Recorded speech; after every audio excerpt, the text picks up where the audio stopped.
everybody? Welcome back to the Shadowless Podcast. I'm one of your hosts, RealBreakingNate, alongside Poke's sister, Katie, with some bling.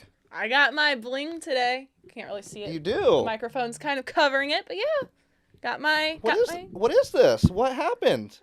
I got pressured into buying the Piplup Who necklace. in the world pressured you to buying it? Well, there was some comments last week that made me scared it would go out of stock. My grandma texted me. And it's like, have you gotten that necklace yet? She's like, I think I could help contribute to it. I'm like, Grandma, I already got it. So do you feel better now that you're just like, okay, I don't have to worry about this necklace going out of stock anymore? I do feel a lot better about it. And I do like it. It's really cute. So okay. How often, is that a special occasion necklace or is that an everyday necklace? Honestly, I feel like it might be an everyday necklace. The chain is a little thin for me, but I have a thicker silver chain that I might put on it. But I think I might just wear it every day. Okay. Yeah. Representing the Piplup squad. Yeah, I mean, I've got to show my love for Piplup, and then he can just be with me all the time. Okay, fair enough. No, I'm glad that you finally got it and that you're not feeling FOMO. And I don't have to spiral when it goes out of stock. Yes. And honestly, because really, what were you waiting for? If you think about it, yeah. Were you waiting for it to go out of stock so you could spiral?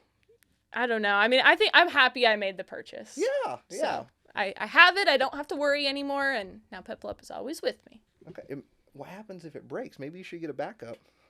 Oh my gosh. You don't have a backup right now. I got the backup hats and stuff. Yeah. Well, it's just not good. I'm not going to lose Piplup. He is too valuable. That's why I want to get a little sturdier chain for it. So it, okay, that makes more sense. protected. That makes sense. We have a lot of Pokemon stuff to talk about today. Yes. Chocolate. Team Rocket? Yeah, chocolate. Are you a big chocolate fan? Just chocolate in general. I like me some milk chocolate. Okay. So... yeah, I don't like to eat a ton in one sitting, but a little bit here and there. What about you? Specifically just Baker's chocolate. Baker's chocolate? Yeah,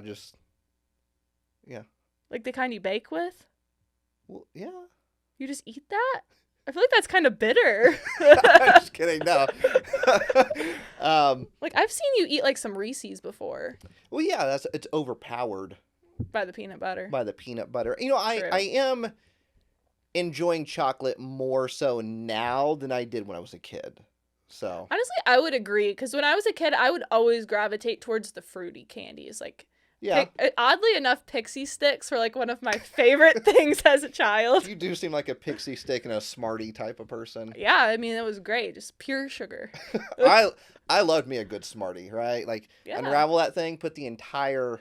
That's the only way to do it. You don't sit there and eat them one by one. No. The whole I was a Smartie kid for sure. Oh, yeah. I like Starburst. See, I'm not big on, taffy type of texture. Okay. I liked it. Laffy Taffy, saltwater taffy, just any of it. Oh, didn't you... I feel like we were out for release day one time. I found the sour Starburst. Yeah. I know, that was my childhood. I remember eating those on the way to daycare. I feel like for the next hour, you were just all about those Starbursts. They were great. And I still see them from time to time, and I'll pick them up because it's just so nostalgic. So we have chocolate to talk about. Mm-hmm. Some new reveals for Pokemon card sets. Yes. As well.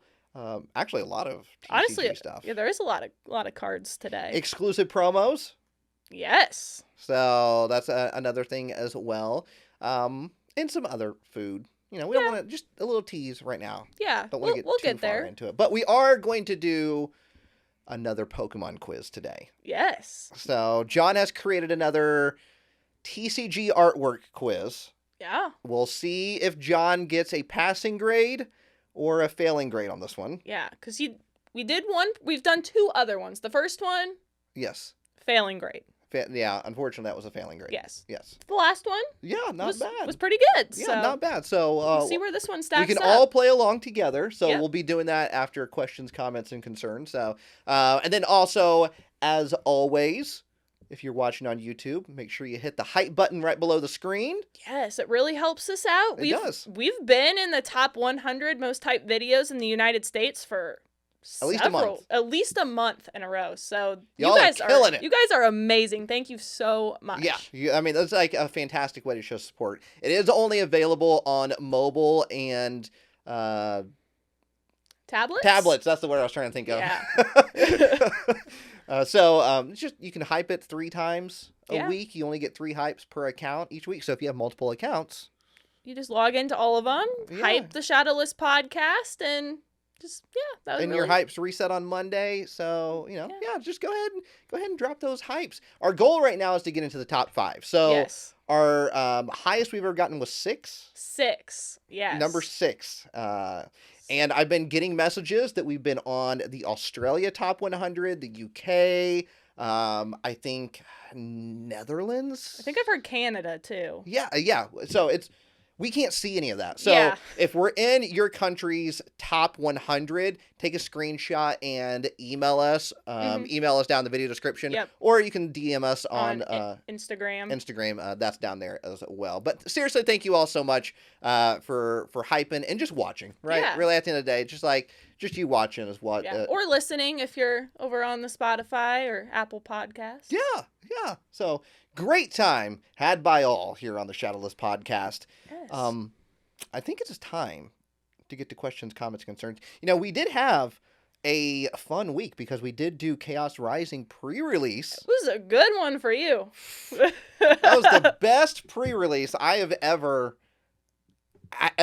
had in my entire life. Yeah, and you're probably used up all your luck for like the next 5 years worth of pre-releases. I know. So there was 2, I pulled 2 huge hits. Yes. In that pre-release. The video is up on RealBreakingNate channel now. Mm-hmm. Linked down in the video description, I believe, for that channel. But not only did I get 2 huge hits, I won the second tournament. I know. That is wild. I know.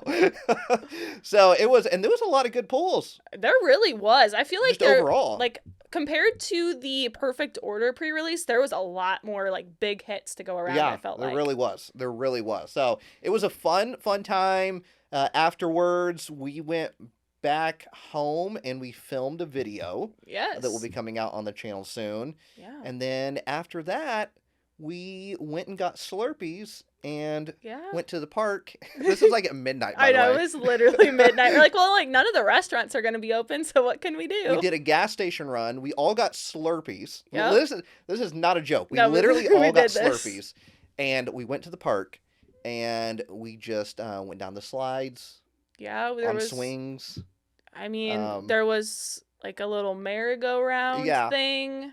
A teeter-totter. Yeah, a teeter-totter. A 4-person teeter-totter. I know. It was wild. So that's what we did Saturday night. Yeah. Is I haven't been down a slide in ages. I know. Let me tell you, there was a metal slide, and I got some speed on that slide. You really did. I think you about flew off. I really did. So, and it's one of those things, it's like you don't realize how long it's been since you've been on a slide until you get to the very top of the ladder to the slide, and then you're like, oh. It's been a while. It's been a while, because you forget how high up I know, some of those slides are. I know, it's wild, but it was so fun. It was just like letting your inner kid just play on the playground. The thing was that we're like, okay, let's do gas station run, right? And then we're like, well, let's just go and like walk around the park, right? And then we started walking, and then just next thing we know, we started going down a slide. Yeah, because that was not the plan to play on the playground, but there we were. Just kind of seeing where life takes us. Exactly. That was a fun time, and we were there till like late. Yeah, we just like after we got done trying out all the slides and everything. Yeah, we sit in that like little merry-go-round thing, and then I think we just talked for like the next hour. Yeah. And they were like, oh, it's probably time to go to bed now. We should probably head out. Yeah.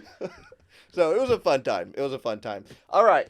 Time for questions, comments, and concerns. One of my favorite parts of the podcast. Mine too, because we get to hear from all of you. So if you have a burning question or comment or a concern. Yeah, that's where the name comes from. Doesn't have to be Pokemon related. It can be about life. It can be about slides. Yeah. Playgrounds, whatever you want it to be. Drop a comment and maybe it will be featured on next week's episode. Yeah, so we always pull in from the previous week's episodes. So all these will be pulled from last week's episode. So Here we go. First one, no specific order. We have. This is from Christina Tyler 5117. So question. Zombie outbreak is happening, and you need to get in the safe zone. What 3 Pokemon items are you bringing with? Bonus, which ones would your significant others want to bring? So what 3 Pokemon items would you want to bring? I want to bring with me. Yeah. That was a fun question. Well, I know my first one. It's the hat. Well, not this one. The real hat, because you're wearing the backup hat. I'm wearing the backup hat at the moment. Because it looks clean. Yes. So it's getting washed. Don't worry. I would bring the original hat. And I've always said that, right? People always say, like, what's the first thing you grab? It's the hat. Yeah. The hat's been with me on every single adventure, every single, like, milestone that I've ever done. All my growth in life has been with that hat. So that is 100% hands down item number 1. And if it's the only item I could grab, that would be the one. That would be the one. So, fair. But 2 and 3, I'd have to think about for a moment. Okay. Do you know what you would grab? I mean, I know one thing I would grab, like kind of my number one thing would be my Poke Sisters playmat. Okay. Because it still sits on my desk. Like I'd like I've always sorted cards on it. It used to be in videos back when I had my channel. So that's just like, I would just have to take that. Yeah. Just because like it's just like a part of my desk now. Yeah. It just like lives there. Like I couldn't imagine like sorting cards not on that playmat. Right. So definitely would take that. And then number 2, I think would be pretty easy too. I would just take my Piplup binder with me. Okay. I mean, does that? Yeah. That's. I mean, it's my Piplup binder. It's one item. I mean, my card collection's one item, right? No, it's not one. You can't just grab that. That's like one item. I can grab the binder, right? Like I can just grab that binder. Like that's one item. Okay. Like yes, there's cards in it, but you could like pick a binder to take with you. Right. Like I feel like that you could do that. What if there's a binder that would fit all my cards? How are you going to carry that? What, it didn't say that there was a weight limit or. Or you bring. Oh, I feel like it's implied. Like you're going to have to be able to carry it. There is another item. Mm-hmm. I will not say what the item is, though. I think I know what the item is.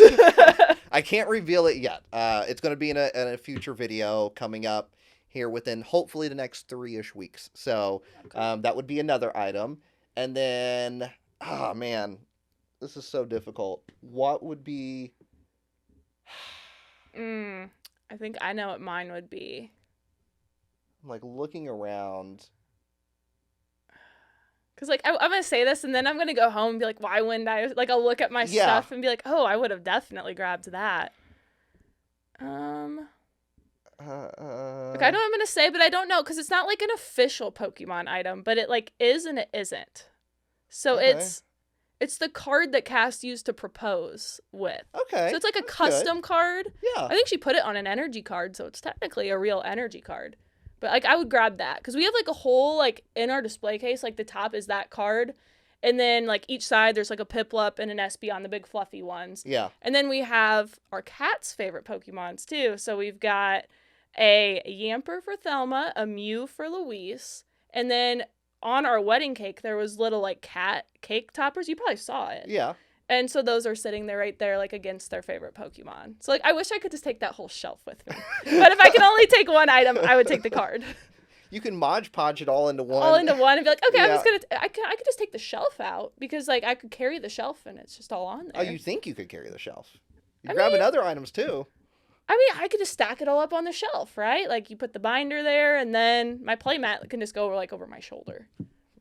Okay. If I can't bring my entire collection, I don't know if you can bring the entire shelf. Okay, so I would just take the card then. Okay. Like that custom card that Cass made. Like I would just take that. Okay. I feel like. Okay, so I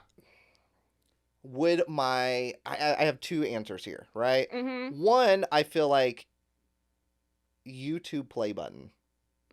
Right? It's not a Pokemon item, but it kind of is. It kind of is for me. Yes. But if you can't count that, my other thing, and this might sound weird, but it would be the note cards that I used for Pokemon Worlds last year when I hosted the Pokemon Center panel with Super Duper Danny for the Pokemon Company International. It's literally just it's like the official like note cards, right? Whenever you see like whenever you see anybody like announcing on stage, right? They have the logo on the back, right?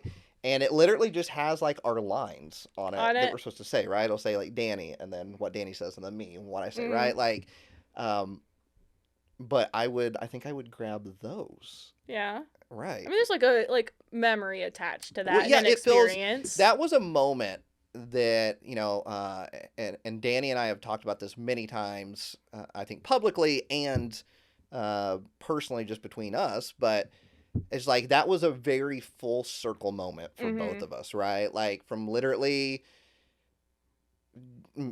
channels starting out, right? And not knowing where life is going to take you, and like you literally just starting off we both literally just started channels because like it's what we enjoyed, right? Yeah. It wasn't like, oh, we're gonna do this and like this is gonna be our job, right? And like things are gonna be crazy, and we're gonna do this, and we're gonna do that, and it was just like, no, like we're just sharing our love for Pokemon. To see it like full circle all these years later, like Pokemon asked us to host this panel for them, and so so yeah, I think that's like one of the, like my favorite things ever.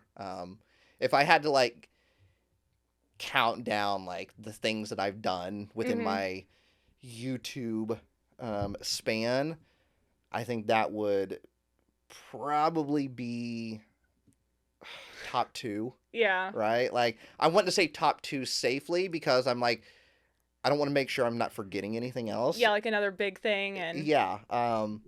If you're not counting like play button stuff, right? Like yeah. So yeah, it was that'd be another thing. That's a good answer. Yeah. So I'm very sentimental because like I look around and like obviously. I mean, most of this stuff you could just replace, right? Like you could find another plush or another like you could always get more cards, but exactly like all that stuff is yes, like some things are expensive to replace, right? Yeah. But like it's out there and it exists in mass quantities. Yes. Exactly. But when it's something like that is personal to just you, or a memory or an event that is personal to just you, like you literally cannot replace that. Yeah. Well, exactly. So that's a good question. I like that. As far as like what the significant other would bring, I don't know. I really don't. I have no idea what Cass would bring at all. I have no idea. I think maybe Marie would grab her Flareon Gold Star.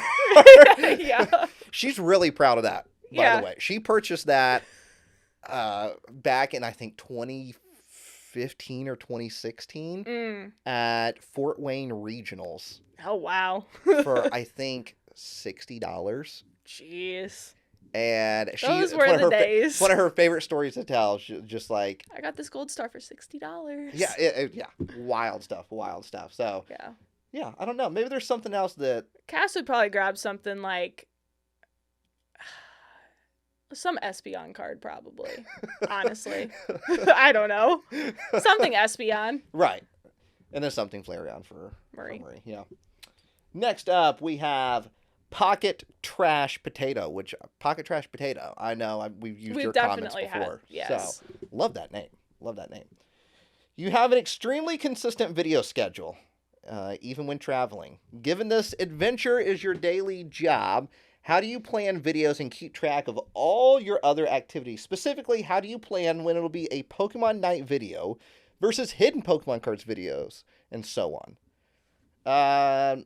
This is a good question because I've heard a lot of people talk about like us consistently uploading videos on the main channel. 12 years, like consistently uploading long form videos. We upload 3 long form videos a week plus short form. Plus we do the podcast. Plus I'm working on your new channel, RealBreakingNate Plus, which is Pokemon stuff but not TCG related. When it comes to just long forms, it's like literally just like whatever I'm in the mood to do.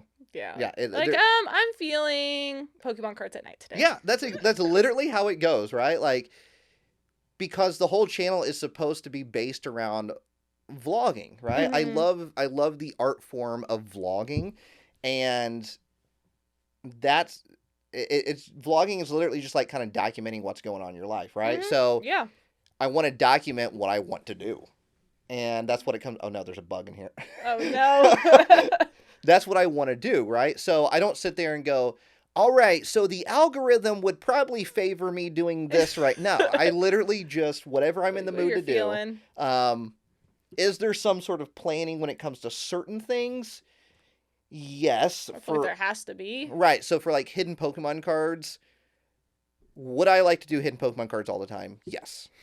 Is it feasible? Yes. Is it feasible for me to do all the time? No. Yeah. Because that's literally, I mean, you've been out with us for an episode before. All day. And it's literally an all day. Well, yeah, and it's I think we were out 12 hours filming. Well, and it's like if you do something like that, you can't like always go to the same spot because you'll never find anything. Right. So you have to kind of mix up where you're going too. So you there might be driving involved too. So yeah, and you know, when I started that series, that was a weekly series. That was every Friday. I did that, and then I was like, oh, I think like I got to pull back on this a little bit, and I still want to do it, but I want to make the episodes bigger because they were like 20 minutes long. And I was like, but I want to make them bigger, right? And so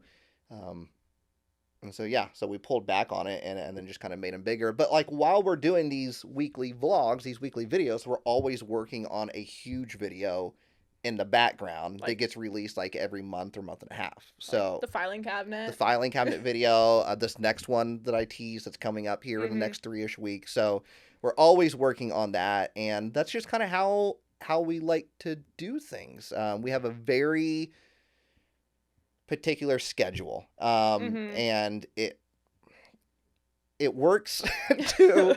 It works fantastic when nothing interrupts. Yeah, when you don't get like sick or right. When we don't get sick, or I need a repairman to come over to the house to fix something, right? Like now that's putting a stick in the spoke, right? And it's not just my schedule, but it's John's schedule too, right? So like John has things that he's doing, and so we all work around the schedule. One thing that I'm trying to, is that a bug or is that hair? Okay. It's a bug. It's bothering me. One thing that I'm trying to be better about is if I'm not feeling good, then I need to slow down so I can heal my body and rest and then so I can better continue to do this, well, right? Yeah, because if you keep putting it off and you're not taking care of yourself, then you might be out for an extended period of time. I'm sure people that watch the channel, I don't know how many times that like if I've been sick, I've still done the videos, right? Even if you don't have a voice. If I don't have a voice, I sit there and then Marie talks the entire time, right? Like I almost had to have back surgery one time, and I was literally like sitting in the chair and I would film, and then I would stop for a bit to cry and I would start up again. And it's not because like, oh, I have to get this video out because if I don't, YouTube's going to hate me. It was literally just like, I want to do this and I want to do it for everybody else too. I want to show up for everybody. I want to make sure that we're continuing the fun. But over the years, I've also had people tell me like, if you need a break, listen to yourself. If you're sick, it's okay. Yeah. And I did do that last week. I did that. I thought I was sick, and we took the Friday video and uploaded it on Saturday instead. And turned out it was not me being sick, but it was the weather going up and down had triggered my allergies. Went to a med check and everything, and he was like, nope, you're good. Allergies. So I am actively making sure I'm trying to stay healthy so that I am able to continue to show up and have fun with everybody. And so yeah, that's kind of what it is. I just do what I want. Really. Whatever you're feeling. Whatever I'm feeling, that's what I do. And that's how I like it. There you go. That's how I like it. Nice. Next up, we got Kickflip Skater 489. If Pokemon and Red Bull crossed over, I know you wouldn't like it, but I feel Tauros would be the Pokemon since it's a bull. Also, they have 3 different versions of Paldean, obviously. Mm-hmm. I wanted to put this on here because I I mean, I agree with it. if Tauros was the mascot for Red Bull, I'd be all for that. Yeah? Then Tauros is pulling its weight, right? I feel like Tauros hasn't been pulling its weight. It hasn't been earning its keep within the Pokemon world. And we could finally respect Tauros. Because it would have a purpose. Yeah. With Red Bull. So I think Tauros and Red Bull would be a good crossover. But it's not going to happen. So you never know. I'm almost positive. Could one day happen. It one day could happen. They could collab. Pokemon's been collabing with a lot of different I things. just don't feel like energy drink. Just Pikachu? I just don't like feel energy like that. ball? I just don't feel like that's something that's ever going to happen. Ever. I could see it. Okay. Well, I'm glad somebody can. I think you're just rooting for Tauros. I think that's all. No, I could actually see it.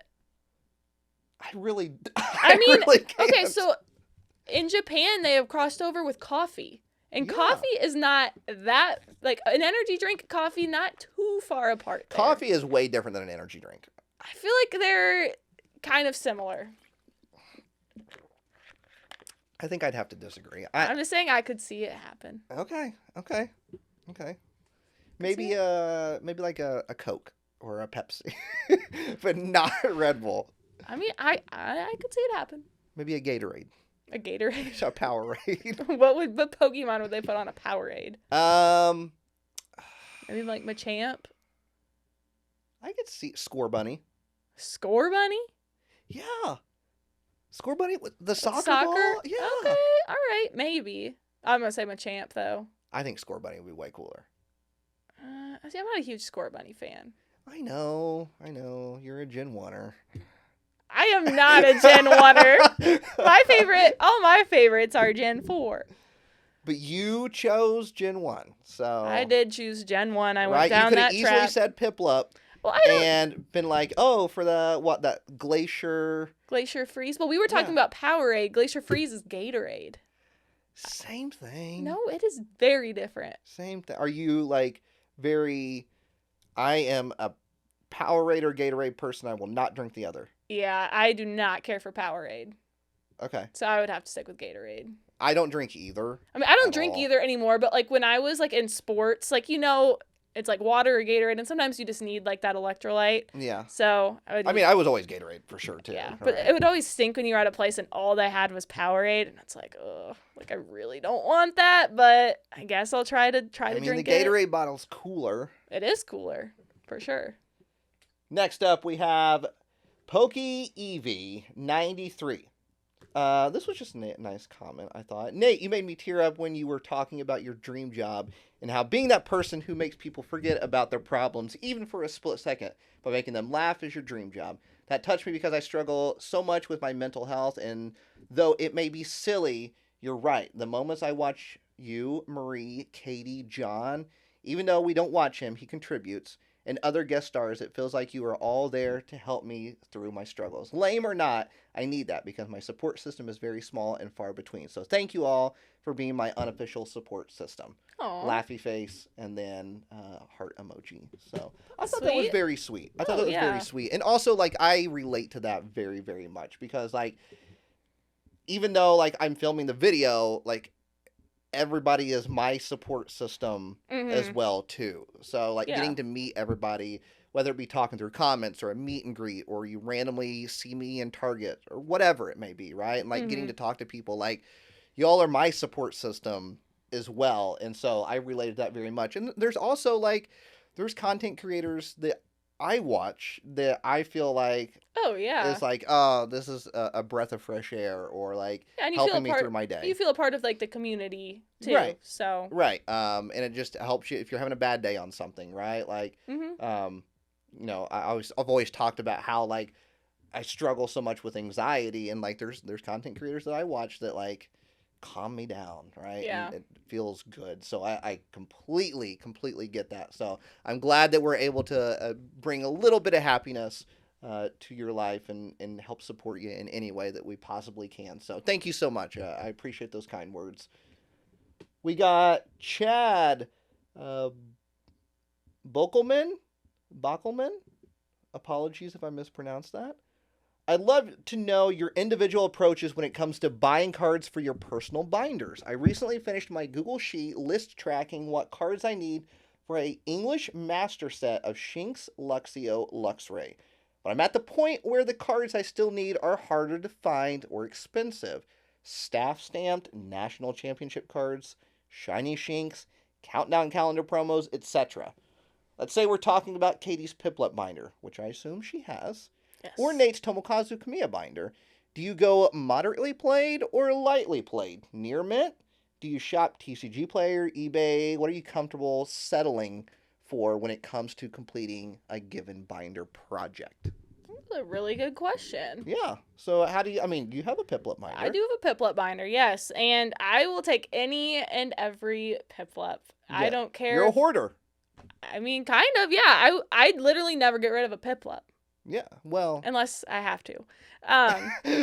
It'll make sense. But yeah, I'll just even just when I'm sorting through bulk, for Phantasmal Flames, I don't even know how many of those I have. I just pull them all aside and I put them in a binder. But when I'm looking for the bigger cards, especially some of the Japanese exclusives, I honestly could care less about the condition. I'm not going to grade it. I just want it to look good in a binder. So as long as I can tell what the card is, I'll just get it. No, it's the same way for me too, right? Especially when it comes to those more expensive cards, right? I just like you said, I'm not grading it. I don't want to grade it. I just want it in my collection. I want it to be in the binder. I want it to be with its family. Yeah. Right? Yeah. And so as long as it doesn't look awful to the extreme. Tell what it is, and I don't know how many cards I've bought to where it's the front of it you look at and you're like, oh man, this thing. It's great. This has to be mint. And then you Flip turn it over. around and then it's there's marks and there's whitening all around the edges and it's scratched. Yeah. It's but it looks great in the binder. And honestly, I almost prefer, I know when we were out at a card show, I almost prefer to go for the moderately played to even heavy play if it looks decent on the outside because it's so much cheaper. And if I'm just putting it in a binder anyway, as long as it looks good, in the binder, that is all I care about. Yeah, if your goal is to just I just want to have this card in my collection and I never want to get rid of it. I want this to go with me to my afterlife as well, right? Then why do you need a near mint one? Yeah, exactly. I don't understand, right? Yeah, there really is not for me personally, I have no need for near mint cards unless I'm playing and then they just can't be too creased so you don't get dinged for that. Is it nice to have a near mint copy of something? No. Absolutely. I'm not denying that by any means. I think you have to be realistic when it comes to these really expensive cards. You mentioned here, staff stamped cards, national championship cards, especially now more so than ever, those cards are crazy expensive. Oh yeah. For sure, because the demand is just so much more because more and more people are getting into Pokemon. Right.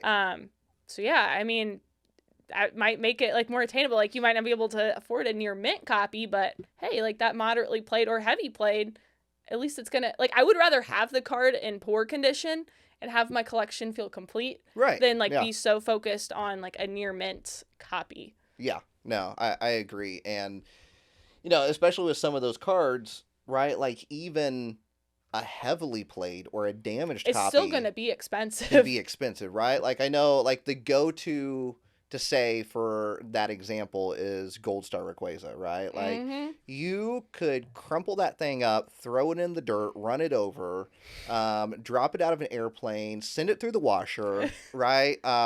You could have a shark bite it in half, and it is still going to be expensive. One of the most expensive cards. Yes. Just because there's just not as many out there, and it's a sought-after card. Yeah, yeah. And so as far as where do I like to get cards? I'll buy some cards off of eBay every now and then. Especially if it's more of the ones I buy off eBay are Japanese exclusives, or it's the odds of me running into this card at a card show here or at a card shop here very slim to none. Like, yeah, there's some. We're in Indiana. Yeah, we're not gonna be finding those. Things like, don't get too crazy. I'm not finding these random Piplup exclusive movie promos in Indiana. Yeah.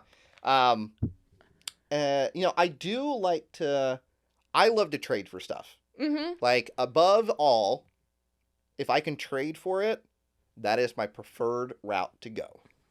But realistically, if you're looking for something, just like you said, right? Very like, niche. chances are you're not going to find somebody that has that for trade, right? Yeah. If they do have a copy, it's theirs. They're not They getting want rid of it. Yeah, exactly. And so sometimes you do have to resort to something like eBay. So I will typically do eBay before I do TCG Player. I agree. Yeah. So, but it's the same company, so Yeah. I mean, what does it really? matter? Yeah. But yeah, so that was a good question. Yeah. I liked it. Yeah, I thought that was good. I mean, it's always collect what you're comfortable with, collect within your budget. Yeah. I think that's the big thing.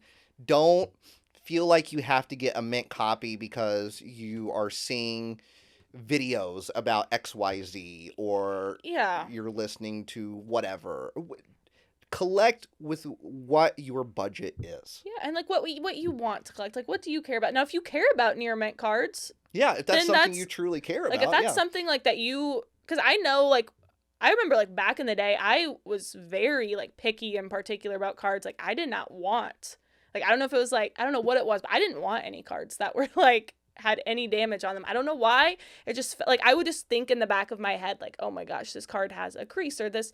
Like, I think, like, we were doing a video and we looked at the Ho-Oh and I'm like, I'm pretty sure that's not in good condition. Like, I just knew. And it just, like, would sit in the back of my mind. But I don't know, as I guess I've gotten older, I've just come to not really care. Realistic. Yeah. Yeah, it's like more realistic. Like, I want these cards. I'm not gonna, like, a near mint copy is not attainable for me, but I could get it in moderate play. And I'm like, it's just going to be in a binder anyway. Why does it need to be near mint? Yeah. So. And then plus, like, you start thinking about your budget, right?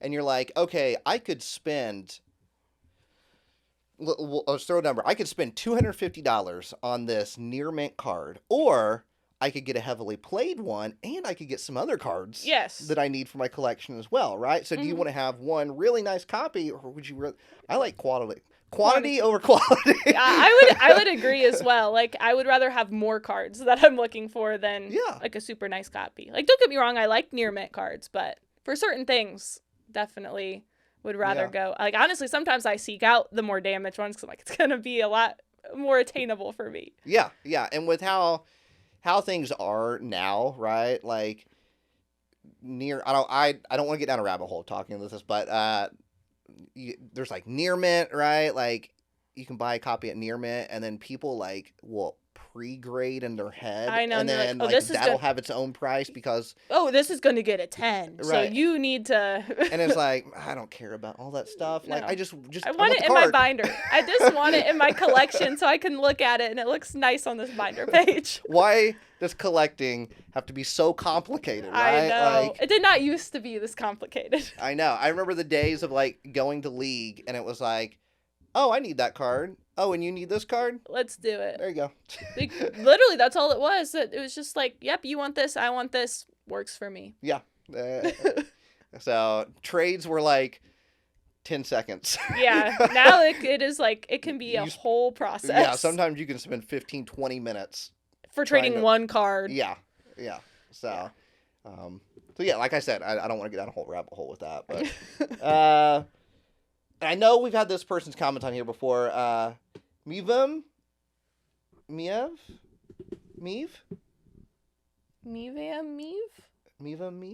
I don't know.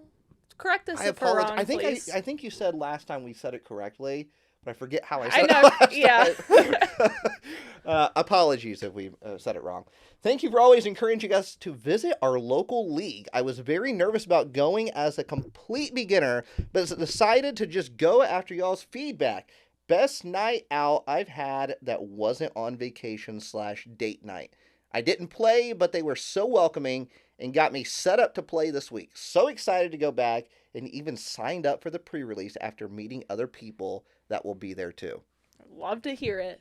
I mean, we preach this all the time, Yeah. right? Go to your local Pokemon League. Mhm. It is so much, or go to your local pre-release tournament. Yes. Like, it is so much fun, and like, you're gonna do a lot of trading. Yeah, you can do a lot of trading. At pre-release, you get to open the new set, and it's like, I feel like pre-release is the perfect opportunity to learn how to play. Yeah. Because everybody has the same pre-constructed deck, and it's just, there's only 4 prizes, it's a shorter game, and it's just like simple mechanics. Nobody has like these super competitive decks, and it's just fun. And everyone, it's not competitive. Like, usually, at least at the pre-releases we go to, there's nothing like on the line that you're playing for. Some do, but a lot of the ones I've been to, it's just everyone's going to get their 3-packs at the end. Yeah.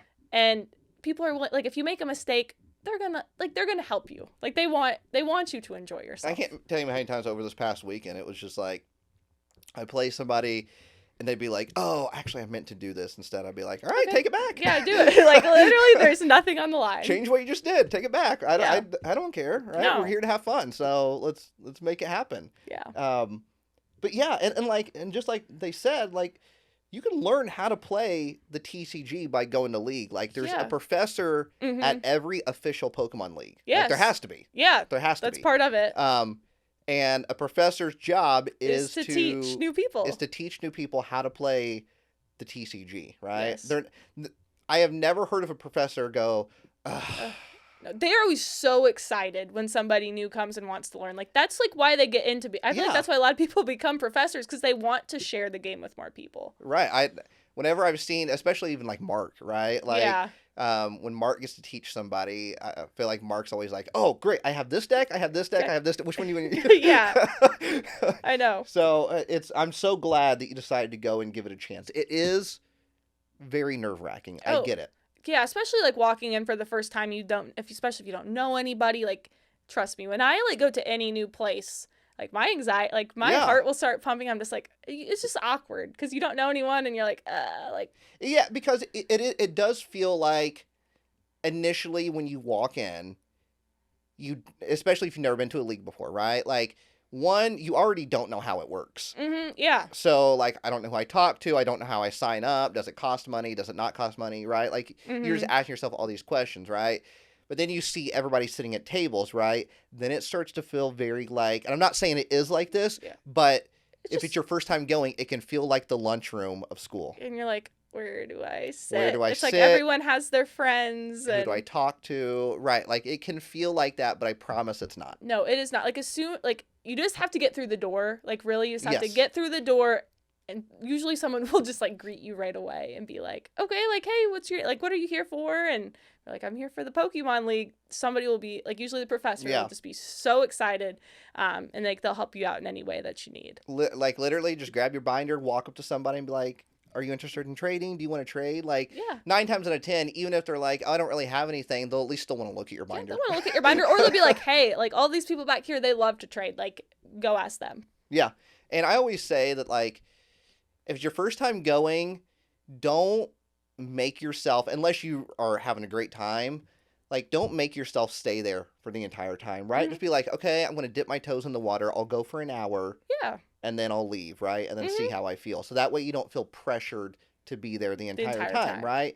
And then you might be like, once you leave, you might be like, that was really fun. I think I might want to stay 2 hours next time, right? And then it'll just gradually grow. Yeah, before you know it, you won't want to leave, and the store's going to be like, okay, we're closing. You guys got to leave. I don't know how many times that's happened to us at least. Yeah. All right, guys, it's 8:05. It's time to go. But I'm so glad that you went and signed up for pre-release and went to League. That's great. We got Jens 4301. Can we have the origin of the hat? When and where did it come from? Origin of the hat. Obviously, this is a spare hat. So the original hat, and I don't know if anybody's ever noticed this, but my little logo, like my profile picture, is not me wearing this hat. Because when I started, I had a completely different hat. And it was a hat. This is very random, but it's a hat. Do you remember have you ever heard of the cartoon Ren and Stimpy? No. Okay. It was an old Nickelodeon cartoon, and the hat was based off of that. Oh. And I just wore the hat, right? Like, and I took it with me. I started taking it with me everywhere, right? Mm-hmm. And it wasn't long into like getting the channel going, and I already had the graphic made and everything, that I went to a Walmart and I walked in and got ready to film, and I was like, oh no, I forgot my hat. And by then I had worn the hat so much that I was self-conscious about not wearing the hat, right? And I was like, oh, I'm going to look awkward. I'm going to look weird. Like, everybody's going to comment of, like, how goofy I look, right? Because I'm not wearing the hat. And I was like, oh, no, I don't want to, like, hear those comments. This is early on, right? So I'm still now I would just be like, whatever. I'll film a video with snot running down my face now. I don't care. But I was like, oh, great. Like, I got to, like, find a hat. And so I just started filming. I was like, I forgot my hat. We're going to buy a hat. And so I went over to the hat section in Walmart, and they had this hat. I mean, not that hat, but the same design. It's literally the exact same design, but this is not the original one. And I was like, oh, that works out perfect. It's Pokemon. Yeah. And I was like, the thing was I wasn't going to buy it. Oh, so, really? You're just going to wear it for the video? I was just going to wear it for the video. And I was going to wear it for the video. And then after I was done filming, like, as a joke, right? I was like, all right, now I'm done. And then I was going to put it back up and like, do that in the video. And I was like, actually, I kind of like this hat. It's not bad. And so I bought it. And then I just never looked back. Like, I just didn't even think about it. I was like, I think I'll just wear this one now. Yeah, it's Pokemon and on brand. So. I didn't even think that, like, oh, my logo has the other hat on it. Yeah, you're like.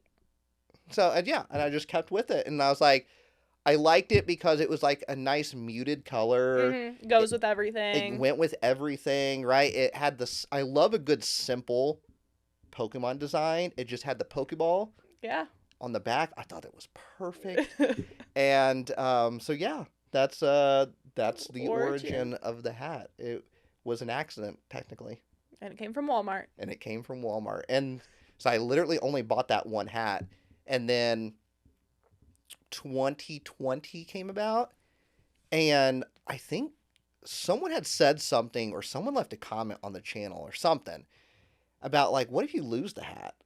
And I was like, did you spiral? Oh no, what if I do lose the hat? I was like, I need to get more hats.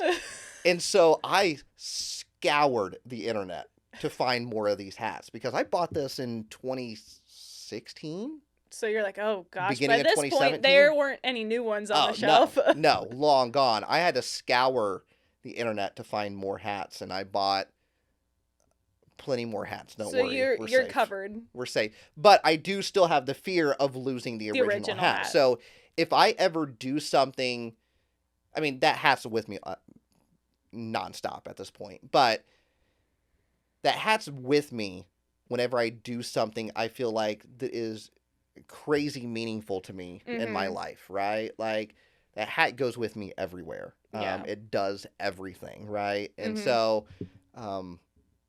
I would be very panicked if something happened. In this last Japan trip, you had a scare. I about lost. You about saw it on camera. It's in a video too. Like, I about lost my bleep.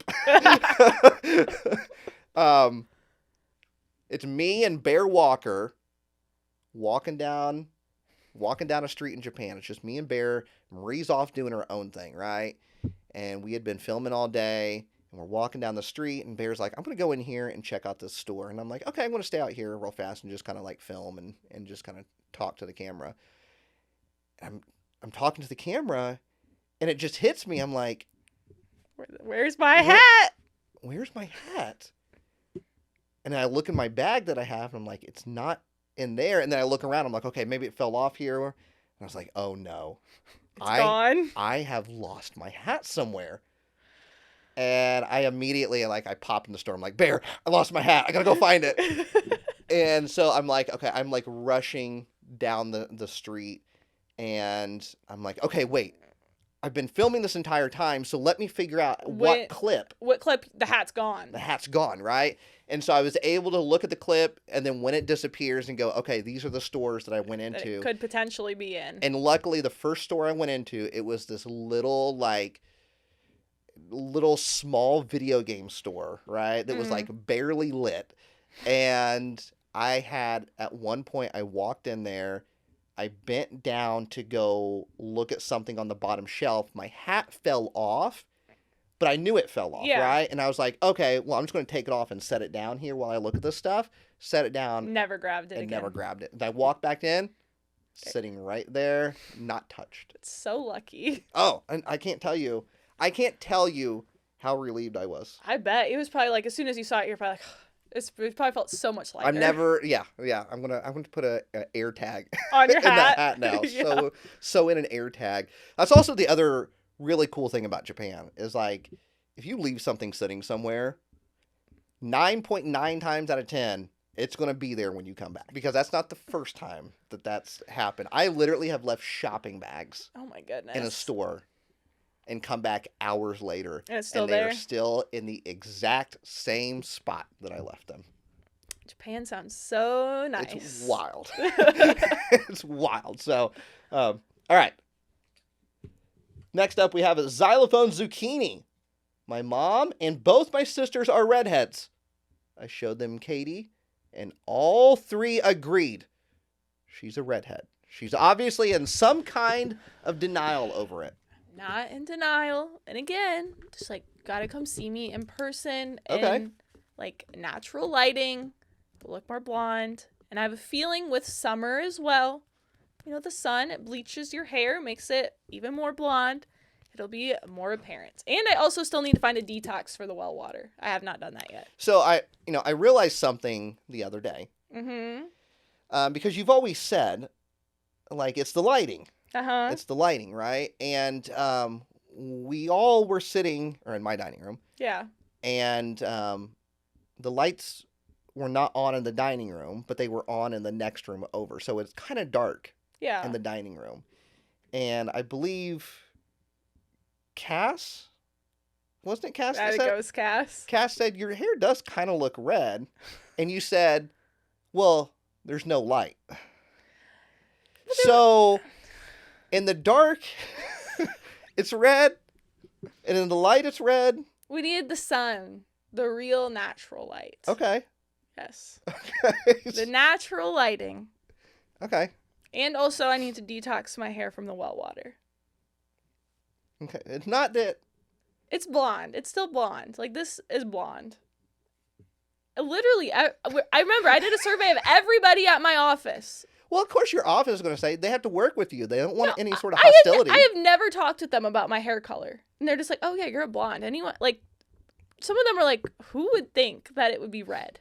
I think at a Pokemon event, we have to go around and we have to poll everybody. Well, you know what? We're going to be at GoFest. We're going to be at GoFest. And that is outside. Yeah. So I think that might be the perfect time. That's apparently when you're blonde is in the natural, So I think that's when we got not in artificial light, not in dark, but in natural outside light. Sunlight. That's when you're blonde. Yeah, I'm always And that's the blonde. one that matters out of all of them. I mean, I'm always blonde, but it's just like, that's when it's going to like be the most apparent. Oh, okay. Okay. Yes. Okay. Well, I'm glad that we settled that one. So yeah, GoFest. We'll have a poll. Do a nice little poll. I got you. And that is it for questions, comments, and concerns. Some good ones. That was some good ones. Yeah. That was some good ones. But now I think it's time we do this quiz. Oh, yeah, I'm ready. We figure out, did John make a good quiz? Did he not make a good quiz? And are we putting something on the line? Booster pack? I guess we could do a booster pack. Are we not working together? I mean, we didn't work together last time. We worked together the first time, though, didn't we? So do you want to work together? Or do you want it to be a competition? What do we feel like? Does it feel more fun to do a competition? Maybe. Okay. All right, we'll do competition. All right, let's figure out, did John make a good or bad quiz? Here we go. Well, apparently we can't do the quiz just yet. No. I mean, I have a drink over here and All right. So what are you rocking today over there? We're doing the Bloom Pop Shirley Temple. Okay. And it has a little dent in it. So. Oh. Yeah. You gave me a defective can. Well, yeah, they're cheaper. Okay. Yeah. All right. I mean, I'm all for a good deal. So. Yeah, Microsoft went down 3 points. So, you probably don't know what that's from, do you? No clue. No. Have you ever seen Big Daddy? No. Adam Sandler movie? I haven't seen that one, no. You gotta see Big Daddy. That's a classic. At this point, I have like a whole year's worth of movies I have to watch. Oh my goodness, that's a great one. Great one. I do like Adam Sandler movies, so that one might be kind of high up. Oh on the yeah, list. you definitely gotta go with that one. Yeah. So, on the count of 3, 1, 2, 3.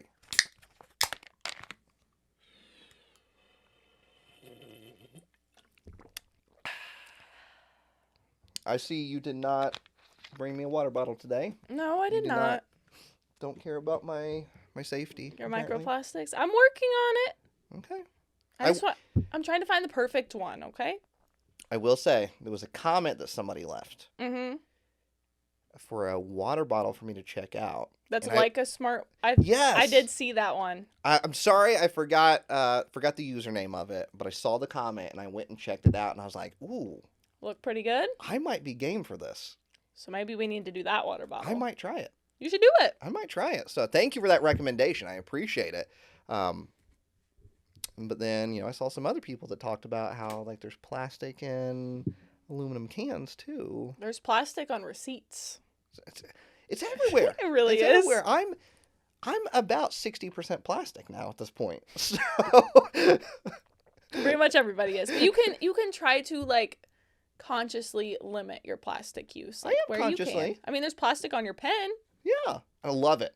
I love it. Whenever I'm getting a little craving. No. Oh my gosh. All right, John. Guess the card art 3. We're gonna not work together. No, we're gonna separately. Compete against each other. Okay. Let's see what we got here. How to play. This time, everything comes from the XY era, since we are revisiting Mega Pokemon in Kalos in the TCG currently. There are 10 cards to guess, and all of them are in English. To earn a full point, you must correctly identify both the card artwork and the set. Guessing just the artwork or just the set will earn you half a point. Okay, so we get half a point just for the set. Yeah. I would prefer 1 or 2 points. Do we just do that? 1 or 2? Because then we don't have half points we have to deal with. Yeah, because when I do like a little tally. Yeah. So we'll do 1 point if we get one or the other. 2 points if we get both. Get them both. Yeah. Yeah. Let's do that for easier math. Yes. None of this half point stuff. There is 1 trainer card and 9 Pokemon cards in total. Some cards may be promos, so if there is no set to guess, correctly identifying the artwork will earn you 1 point. Okay. Good luck, Katie and Nate. I like this XY era. I feel confident about XY era. So I feel like we got to get John on the podcast sometime, and everybody wants to know about John. Yeah. And behind the scenes. Yeah, so we can like interview John. Yeah, I would like that, and then everybody can send their questions for John. Yeah, that week for sure. All right, let's play. Hint: some of these cards definitely help define the era from both playing and collecting. Bonus point chance. A bonus challenge will be included at the end. You won't see the card artwork at all this time, just a small hint. This one is meant to be a bit different. But if you correctly identify the card, you will earn 5 bonus points. Good luck. Let's play. Let's do it. Oh, I know this. So we see some kanji, right? We see what looks to be some claws. Yeah, there's kind of like purple lightning bolts around the writing. A little blue swirl. Yeah. Okay. I think I feel pretty good about this one. Got this. Yeah. I feel like we might be starting off easy. Yeah, I'll take that. Let's see here. I'm writing down my answer. Me too. And got the set as well. Yep, I got the set on there. All right. What do you have? I have Mega Alakazam EX from Fates Collide. That's what I have too. Mega Alakazam EX from Fates Collide. And the answer is Mega Alakazam EX from Fates Collide. When I think of Megas, Alakazam comes to mind first, is what John says. Say the full art Mega Alakazam is one of my favorite full art Megas. It's so symmetrical, with the spoons. It just looks so good. It is, yeah, I agree. That is a really, really good one. When I think of Megas, I don't know if Alakazam's the first one that comes to mind. I think that Charizard comes to mind first for me, or Gengar. I know, it's pretty basic. I think for me, I think of Kangaskhan. Kangaskhan, that's a good one. It's a good Mega design. It's my favorite. I think of Kangaskhan first, right? It's so good. The little baby guy Kangaskhan comes out. It just makes sense. It does. I like Kangaskhan as a Mega too. All right, next one. Ooh. We see some bows. With little gems. Yeah, a little ear maybe. So I think that those little that's a very distinctive pattern. Yes, it is. For this set, I feel like. Okay. Write down our answers here. I feel pretty good about this one. I have this set. If I have it right, I have this set complete. Make sure I didn't say the wrong. Okay. Okay. Answer: Flareon EX from Generations. Yeah, at least I think so. I hope so. From the Radiant Collection. Flareon EX from Generations. So adorable, is what John wrote. It is a good one. I do. I love the Radiant Collection. I really want that. I want them to revisit that in the future. I do too. Even the little gems on the side, so, cutesy. They served no purpose. No, they're just aesthetically there. Yeah, but no purpose in the game. I remember back in the day opening these up for the first time. I was like, oh. Does this have something to do? I know. I thought it had something to do with the rarity. The more rare it was, it had more gems. But yeah, it literally had nothing to do because you feel like it has to do with something. I know because it's just because all of the different cards would have a different amount, so you would think it was. But no, I think it's just aesthetically. Yeah, aesthetically pleasing. So, yeah. Number 3. Oh. This is. There's some people with hoods. It almost looks like they're opening up a refrigerator. Yeah. And then it looks like maybe there's a fence in the background, maybe a ladder, and then maybe there's there's some goo. Yeah. I am a little bit I'm caught stumped. up on this one. I'm a little stumped here. I guess if I just pick a random set. And he said there was one trainer card. Yeah, this could be the trainer card. I know, it really could be, but I'm trying to think. Yeah, this is a tough one. I really don't know either. I think I'm just going to have to... I think I'm just going to guess. Yeah, that's exactly what I'm going to do. I'm just going to guess. So I'm going to pick a random set here. I'm going to go... let's see here. Sure. Gives this vibes. This one's kind of hard. Yeah. Okay, so what did you put down?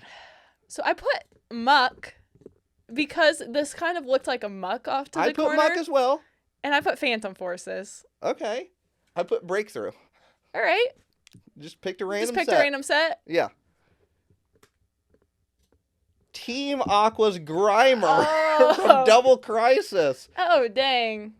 Oh, yeah. I could see. That was good. Yeah. You know what? I'm going to be honest. Completely forgot about Double Crisis. I forgot about Double Crisis as well. This artwork is so good. So good that we forgot about it. Apparently. I know, right?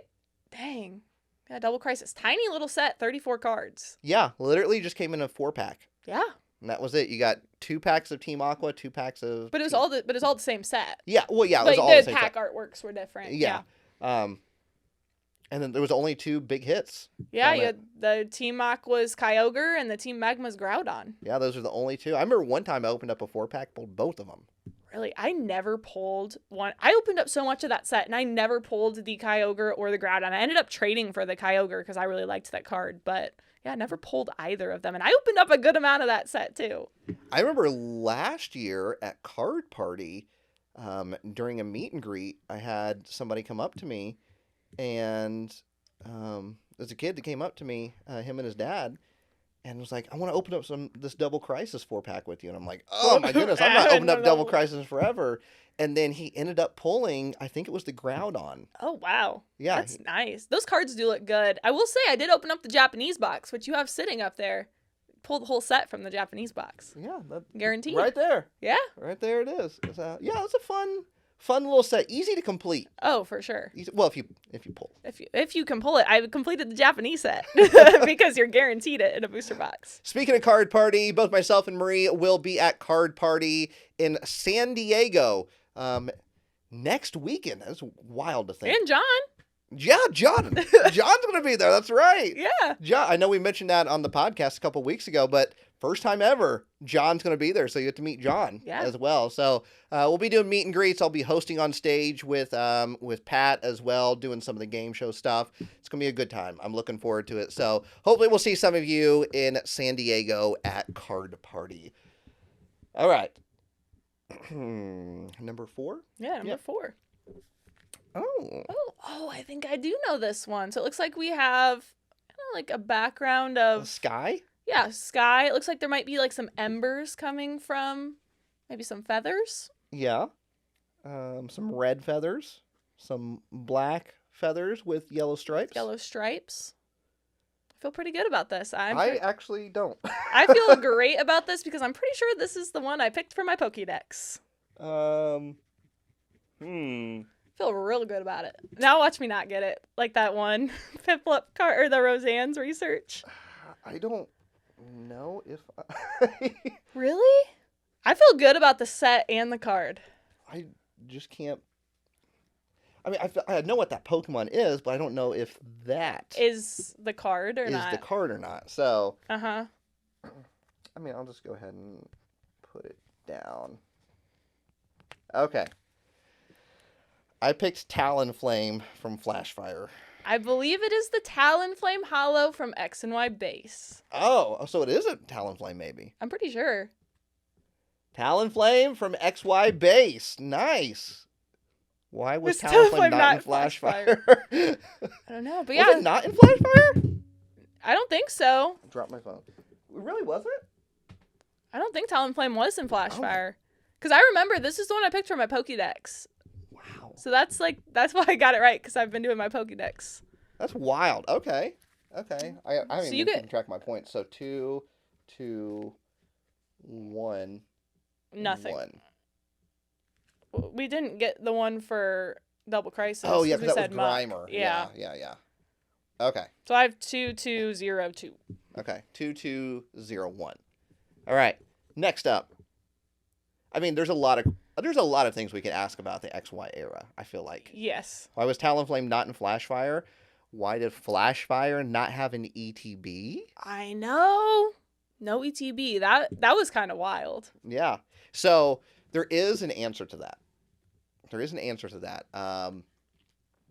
And the answer is they were still in the early stages of testing ETBs. To see if that product would be viable. To see if that product would be viable. And I think at that time they were doing like every other set, yes. Because we had one for Plasma Blast, but then we did not have one for Legendary Treasures. We had them for XY base, no Flashfire, but then Furious Fist on. Yeah. We had them. And some employee confirmed it on a message board like way back in the day. Mm-hmm. Like when message boards were still a thing. Yeah. So yeah, that's basically, so unfortunately, as much as like it would have been cool to have a Flashfire ETB, they just weren't, because they didn't know if that product, I mean, because think about it, like the ETBs, I feel like back in the day, you would see several sets of ETBs because they just didn't move because it was a $40 box at the time? Yeah, I mean, that was asking a lot. Yeah. Back in the day for $40 for an ETB because Pokemon cards was not selling like they it was are now, today. right? No. And so a lot of times people would wait till cards went on clearance. Yeah. They like stuff was just piling up in the stores, right? Mm-hmm. So to introduce basically your premium product, yes. To try and sell, like it was a lot to ask. Yeah, so they had to test it, and obviously they did catch on, and yeah, now it's, I feel like, one of the most sought after products at each release. It is. It really is. But now we have booster bundles. Now we've got... And I feel like booster bundles are more sought after than ETBs. See, I still like the ETBs, especially because the ETB has, like, the promo now. And also, for my sleeve binder, gotta have that sleeve. I mean, that's true. That's true. Number 5. Ooh. Ooh, okay. We see... a Manaphy. Yeah, a Manaphy. Which I don't think this is going to be a Manaphy card. I do not. Do you feel good about this one? Not bad. Not bad. Yeah, not bad. Ooh, what if it's that? It's kind of a black background.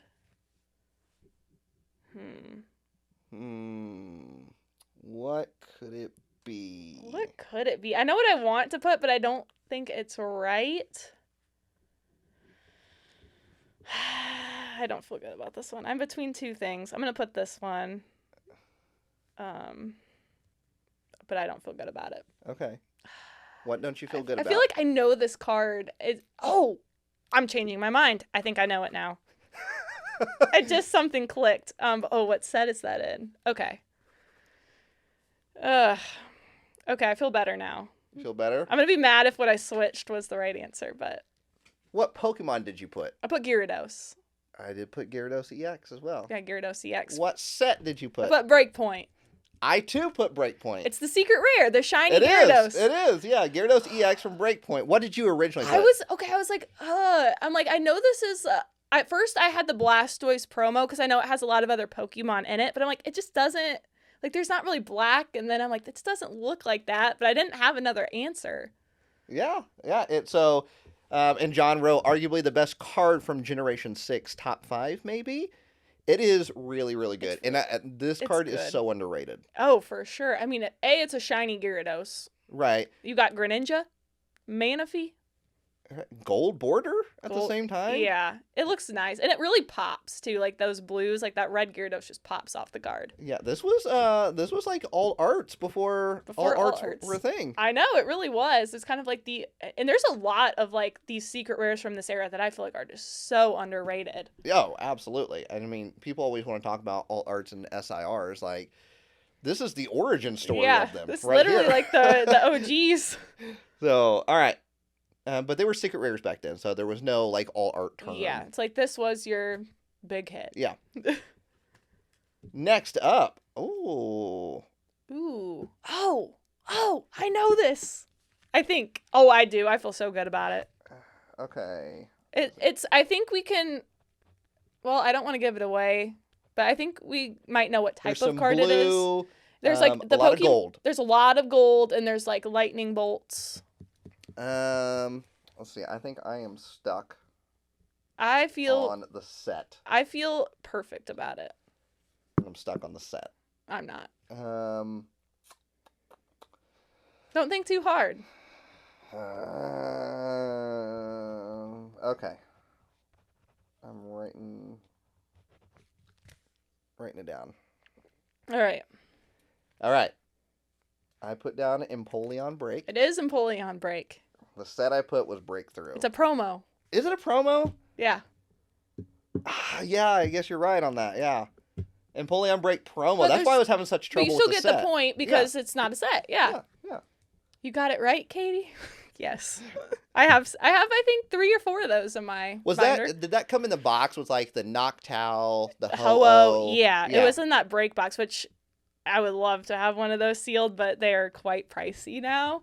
But I have the Empoleon tin, so that's at least a cool one. But yeah, that's one one thing in my sealed collection that I really want. Do you remember what it was called?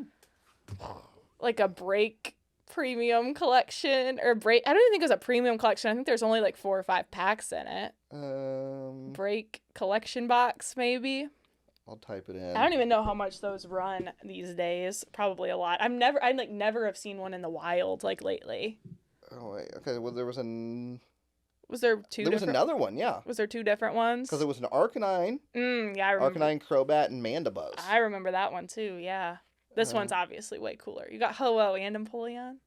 I'm not seeing one pop up for the other one, so maybe it's called something different. Where did my phone go? I don't remember. Oh, now I want to know. Yeah, unless you are able to find it. It doesn't look like there's one listed. Yeah, I'm just kind of curious, like, if you wanted one of those. Yeah, like what it would run you these days. I mean, maybe I could trade for one down the line. Yeah, I can't find one, so unless you can. Yeah. Pokemon.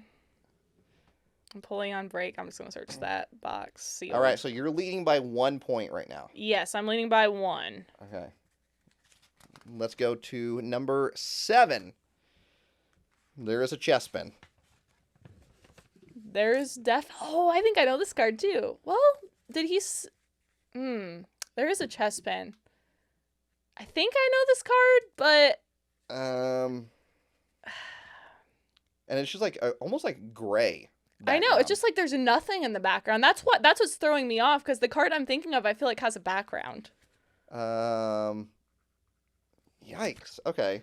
So chestpin is on the card. And then it's kind of just gray. Yeah, like a gray background. Like it looks very plain. I know what I want to put. But the background is what's throwing me off. I have a guess. I feel like 75% confident. Honestly, I'll say 80% confident. I don't feel confident at all. Really? I think I feel good. Feel good. I don't even know if I remember the name of the card that I'm thinking of. Oh, really? Yeah. I think I can see the card if it's the one I'm thinking of. Okay, what'd you put?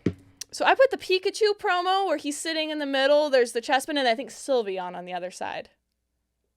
That's good. So I think is Chespin in that card? I think it is. It's like the 3 of them sitting there like on a picnic blanket, maybe. Yeah. It's like a promo. Yeah, that's a good. Yeah. But the background I feel like is more of like a sky. That's what was throwing me off. Okay, I don't even know if it's the name of the card, but Professor Birch. Oh, yeah, Professor Birch's like research. Yeah. Isn't that what set did you say? I put Steam Siege. So I think that's in Primal Clash. Is it Primal? I could see that. Is it like the full art? Yeah, that's what I was thinking. I mean, this might not be the full art though. No. This could be like just the regular. But no, that's a good guess. Professor Sycamore. That's what it is. I was on the right track. You were. You got the set. Steam Siege. I did get. You got the set. Oh, that's a good one.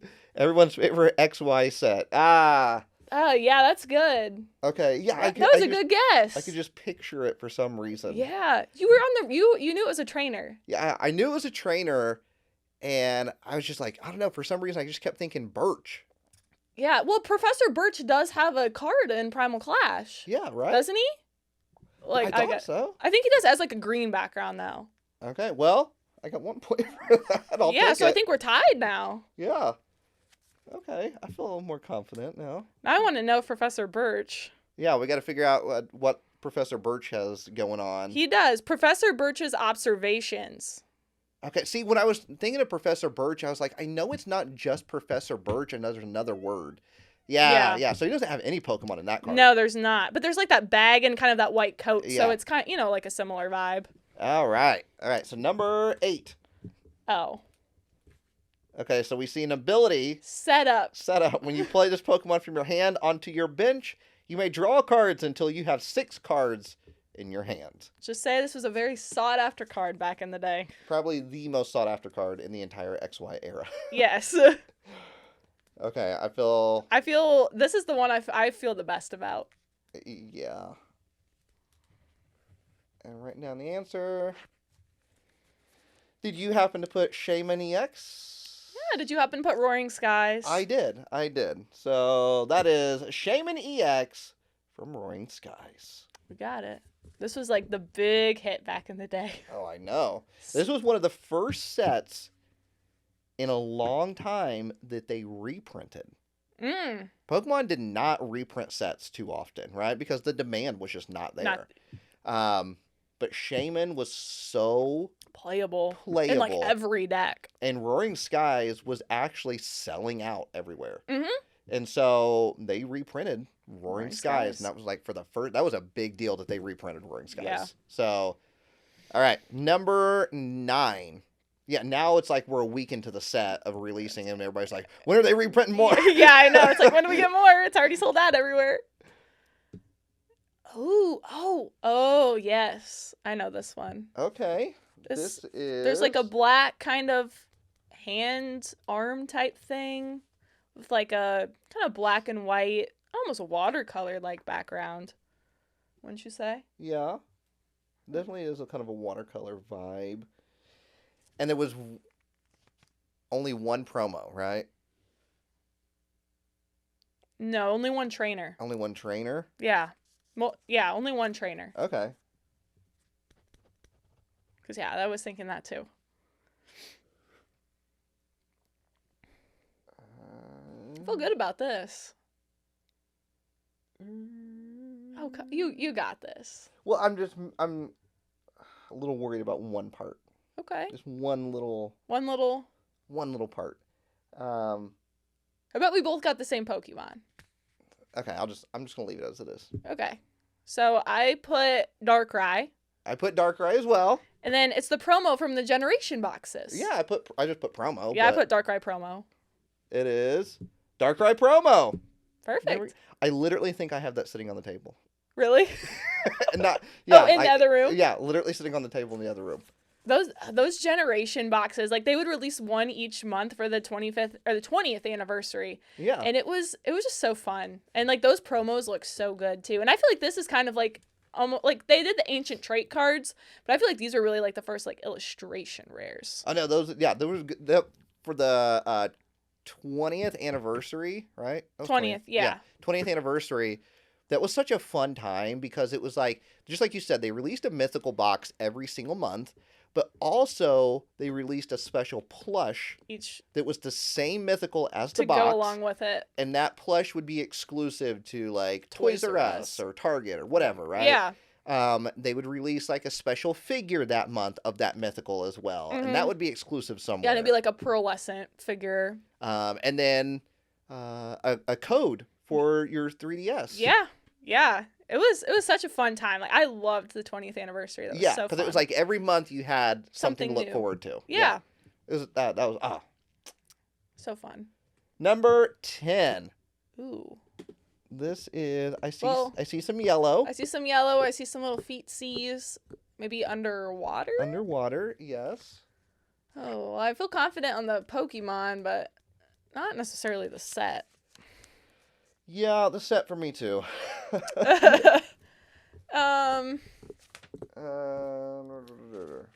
What set was this guy in? Trying to pull this out of the back of my brain here. I'm trying to think because I'm like remembering the evolution of this Pokemon more so, and like what set was that in? I want to say, I don't know if it's right, but that's what I'm going to say. Well, I think I'll let you say the Pokemon since it's your favorite. Yeah, I put Psyduck. What set did you put? Breakthrough. I put Breakthrough too. Oh, okay. Because I had Golduck Break. I'm like, it had to be one of the break sets. Breakpoint! Oh! So we both got it wrong. Psyduck from Breakpoint. Are you wondering where Psyduck was, Nate? Oh, okay. So we both got a point then. Got 1 point, yeah. So what are we at then? We're tied, I think. 2, 4, 2, 4, 6, 8. I'm at 12. No, I forgot this one. 2, 4, 6, 11, 13? 13. Okay. Yeah. So we are tied. So it comes down to a bonus. This bonus question. All right. Let's see. Bonus chance. Which card does this image allude to? Which card? Yes. Do you know it? Maybe. I don't know. Oh, I do not feel good about this. Which card does this image allude to? It literally just looks like static. I'm throwing a guess out there. You got a guess? Or you got I want to put something, but I just can't even tell what it is. Is it like supposed to be stars? Which card does this image allude to? There's literally nothing on the screen. There's nothing. Okay, well, I'm very at a loss for this one. Maybe Frogadier? I don't think Frogadier. Was your answer any better? No. Is that what you put? I'm not saying that's what I put. Oh my gosh, this is really stumping me. Which card does this image allude to? Okay. Alright, I really don't. Okay. Alright. What did you put? I put Charizard Hollow from Evolutions. Oh, okay, that's a good answer. It just looked like that star pattern. I had no idea. I put Dialga from Phantom Forces. You're probably right, because it's all silver. Dialga from Phantom Forces is the answer. Woo! That makes sense. I can see it. What a beautiful card. I still need to get one. Ha ha. Is what John put. So that is 5 points for me. I believe that puts me at 18 points. Yep, I think you won. And what's my prize? Oh, we didn't figure that out beforehand, I Nate. feel like it's always been a booster pack. I feel like it should just always be a booster pack. This is your prize. You get a round of applause. I feel like it should be a booster pack, right? I mean, I feel like that's what we normally do. Yeah. So I feel like that I should bring a booster pack next time. I would like, I get to pick, right? No. What? You don't get to pick. I won by a landslide. You won because of the bonus question. But it's a landslide. I won by 5 points. I don't think it should be worth 5 points. I wasn't going to pick anything big. I wasn't going to pick anything What were big. you gonna I pick? wasn't going to pick Prismatic. Yeah, you're probably going to pick, like, Skyridge. No. What you going to pick? I was just going to pick Ascended Heroes. That's all. That's all. I don't have any Ascended Heroes just sitting at home. Well, you have a week. I have a week to hunt for Ascended. You have a week. And if you don't have an Ascended Heroes pack next week, then it doubles. Oh my gosh. Well, Right. I don't feel good about finding you some Ascended Heroes. Right? You might walk into a Well, Dollar General. Maybe. Yeah, if I can find it, sure, but If not, then I just get something else. you just get something else. Okay, fair enough. Yeah. Enough. All right, John, I think that was good, actually. I liked it. I liked the XY era. It's definitely an era I feel good about. I liked narrowing it down to something because, Yeah, because then we don't have to think of, like, all of the cards. right, 27-ish years of TCG? It's, like, Yeah. hard to... Wrap your brain around. This was, Yeah. I liked this because it was more, I could just focus on one generation. Right, exactly. I agree. That was fantastic. So, John, A+ passing grade on this one. Yes. However, I mean, we still got plenty more. This might be a long podcast. It might be. I mean, we've got some stuff to cover. We have to figure out what's going on this week at the Pokemon Center, and in fact, trainers, Katie, Nate? what is going on at the Pokemon Center this week? What caught everyone's attention, right? What caught everybody's attention this week at the Pokemon Center? I'm just basking in my win over here. I can't help it. Now we got some things that have popped up over the past week at the Pokemon Center. Honestly, kind of a lot of things. Yeah, actually, one really kind of big thing. Yeah, I would say so. Kind of big up for pre-order, actually. Mhm. So let's head to new releases. I'm sure we will get... Oh, no! I'm sure we will get banned at some point. It always happens. It always happens. So right here, right? I think you got to keep going. Is there more? Oh, yeah. I forgot. Uh-huh. A little bit further. Yeah. Little I mean, bit, there's a lot. little bit further. Okay, here. Like right up. here. Yeah. Yep, right there. Right there. All right. So it looks like Pokemon has brought over the gimmick from Japan, the Night Arcade gimmick, Yes. but they don't call it Night Arcade. They call it the Celadon Game Corner, which it is, It's- right? Yeah. But in Japan, the line was called Night Arcade. Mm-hmm. But right here, we have a Pokemon TCG Celadon Game Corner Card Protector display. They've been releasing a lot more of these displays. I know, and I feel like we were getting them in collection boxes for a while too. Yeah, but this one looks to be a little bit better. Yeah, it's a little bit nicer quality. It looks like it has like legs on the back. It's $19.99. How did you feel about the card displays in the collection boxes? Personally, I wasn't a huge fan because I just don't display my cards like that. I put them in binders. So it's just like, I don't really know what to do with them. Right.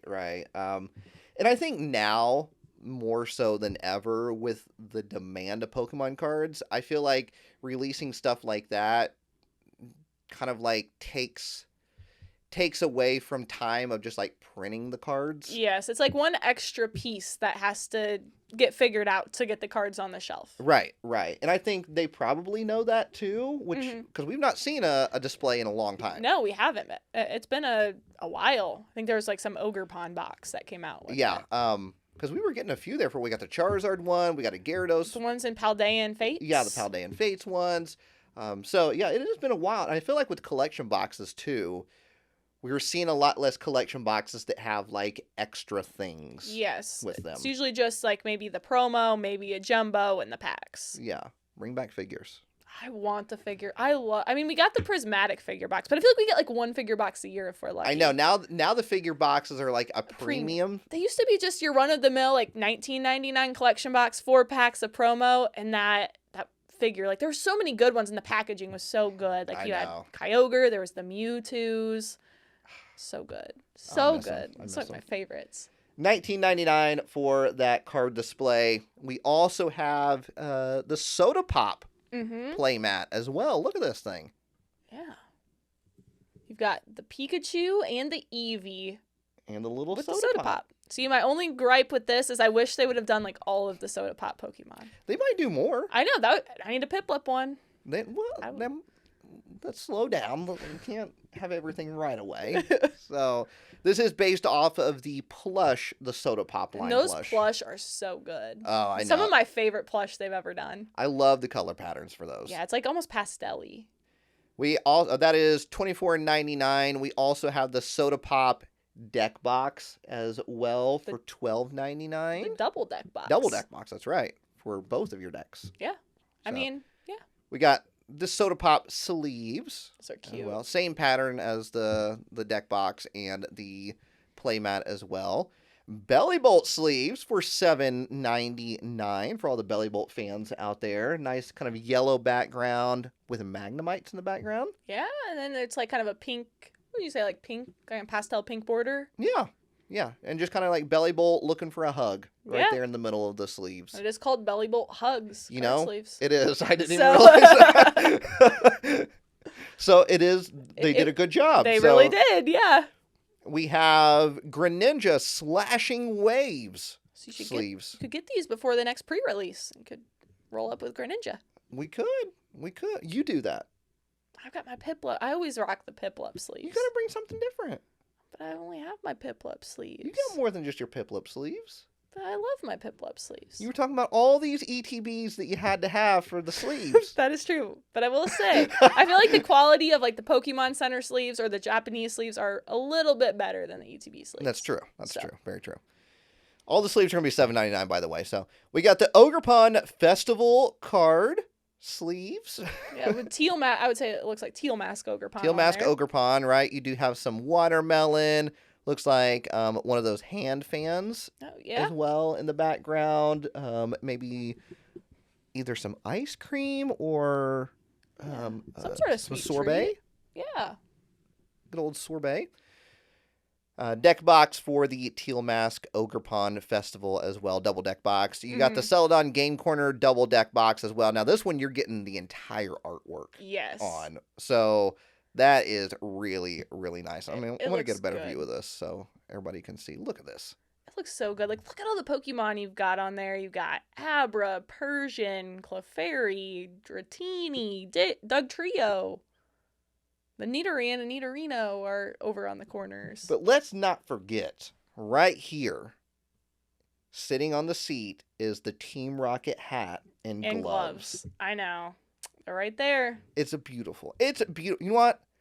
They always release posters, right? This is what I want to see as a poster. This is the poster you want on your wall. This is exactly the poster I want on the wall, all right? This is what needs to be a poster. I agree. That artwork is so, so good. $12.99 for that one.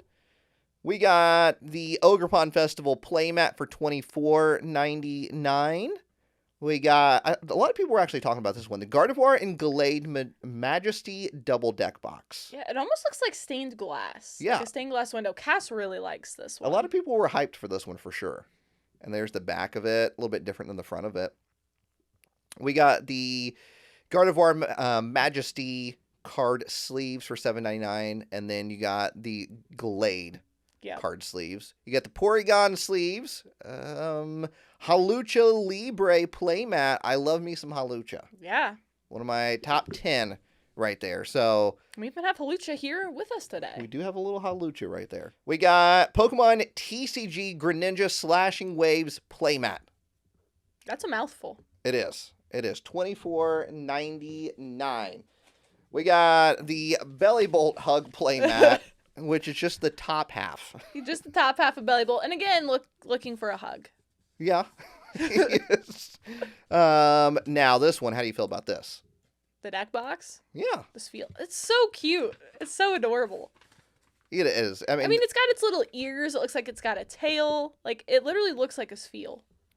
How much is that? $19.99. Now, there is 2 of these. I know there is. This one's obviously the best one. Well, let's not jump to conclusions here. I mean, okay. I would get that one. This is made of... Looks like it'd be like a faux leather. I don't think it's leather. I feel like it's like a... Is it plastic? Silicone, maybe. You think it's a silicone? It looks like it'd be like a faux leather to me. See...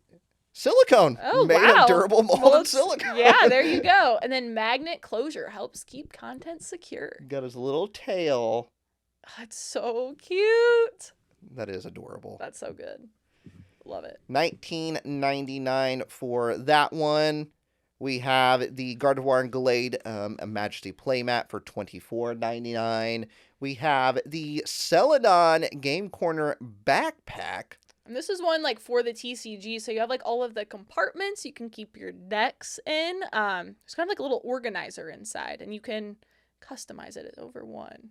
Yeah, you can kind of settle your things up in there so they don't move around.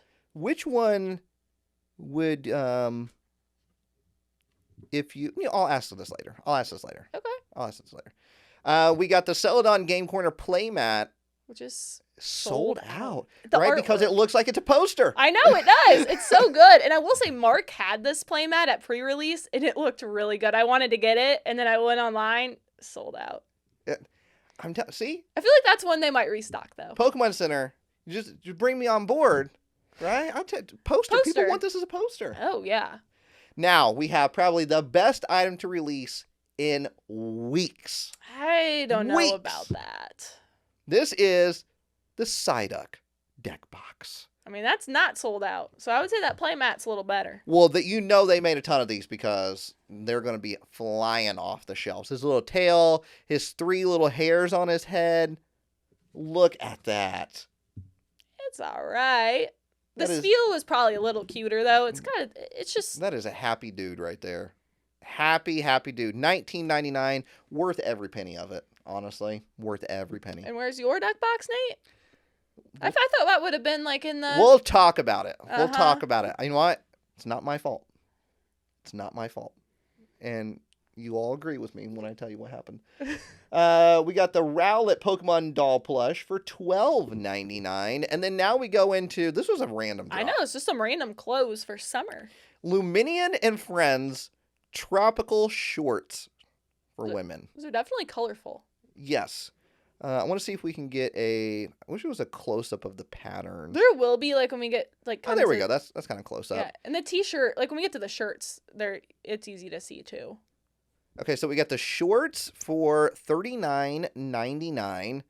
And then that also comes with, there's shorts version. Men's, right? You got the button-up shirt for women. You have the bucket hat. Yeah. One size fits all.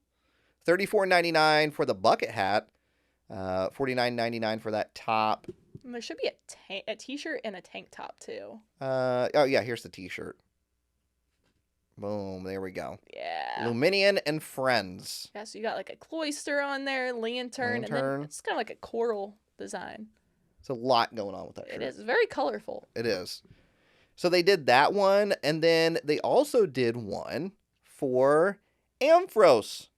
Ampharos getting some love. And this is so scattered on here. I know. It just needs to all be in order. Why can't it just all be together? Okay, so there's Flygon. I'm just going to run through this. There's Flygon and Friends. Mm-hmm. There is Magikarp and Friends. There is Ampharos and Friends. I think that's it. Dragonite and Friend. And Friends. And Friends. I think that's it. Technically, it's Neon Dragonite. Yeah, and because Friends. it's like the Dragonite stuff. It's all black, and then like the Dragonite and Friends are outlined in like neon colors. So there's the Dragonite and Friends right there. So it's Dragonite and I can't even see who else is in that. Pelipper. Oh, yeah, okay, I can see Pelipper. Is that its only friend? Is Wait, that is an that an Ampharos? Ampharos? Yeah, I think that is an Ampharos. Yeah. Looking up at like the lighthouse. So it's got all of that stuff in there, and they all come in like the button-ups, shorts, the tank tops, all that stuff, and it's the same price points for everything. So Ampharos and Friends, let's take a look at that design really quick. It looks like a kind of a Hawaiian shirt pattern. Oh, definitely. For sure. Definitely a Hawaiian vibe with that. I mean, all of it really is kind of a like Hawaiian a beachy, vibe. kind of tropical. And I feel like every year they always release kind of like tropical, beach-themed stuff. Kind of like the summer line. Yeah, when the summer starts to hit, or spring starts to hit, I should say. Mm-hmm. And then you have the Flygon one, which is like all green. Yeah. Look at that. Kind of looks, again, like a very like Hawaiian shirt. You've got the flowers, and then you got your Flygon. Is it just Flygon? Does it say Flygon? Flygon, yeah. Oh, yeah. Flygon doesn't get any friends. Flygon apparently. has no friends. He's just Flygon. Let Flygons be bygones. We got Mega Sableye Poke Plush for $39.99. I love a good Mega Sableye. Oh, yeah, with his big gemstone. The big gem, right? Using it as like a shield. Mega Absol Poke Plush for $39.99. Mega Banette for $39.99. And then, as of the recording of today, these just went up. The Pokemon Deluxe Character Guide for $59.99. And the Pokemon Deluxe Character Guide Limited Edition box set for $199.99. Both of these were pre-order, but they are sold out at this time. They are. I was going to go into this one a little bit closer so we can take a look at it. So the Deluxe Character Guide Limited Edition box set comes in this like little fold out thing. Mm-hmm. And the book itself that it comes with, I'm trying to get all images here. Really neat, actually. Mm-hmm. So it has every Pokemon in it. And it like has like it obviously just an image of the Pokemon, but like has a screenshot from a video game, has a screenshot from the anime, has TCG. Some of the TCG cards are in there as well, and I think that's really neat to kind of like encompass everything. Yeah. For every character. So this is the same book. If you just wanted the book, the $59.99 one, it's the exact same book. Yes, same book, exactly same book. Pre-orders are sold out, but pre-orders did go up on like Amazon. Barnes and Noble, many as other locations. So the book itself is not an exclusive to the Pokemon Center. No. But if you were to buy this deluxe one, you also get some additional items. So you get a high-end multi-layered deluxe collector's box, exclusive premium Pokemon trading card game playmat, 2 collectible video game prints, 2 collectible animation prints, and a certificate of authenticity.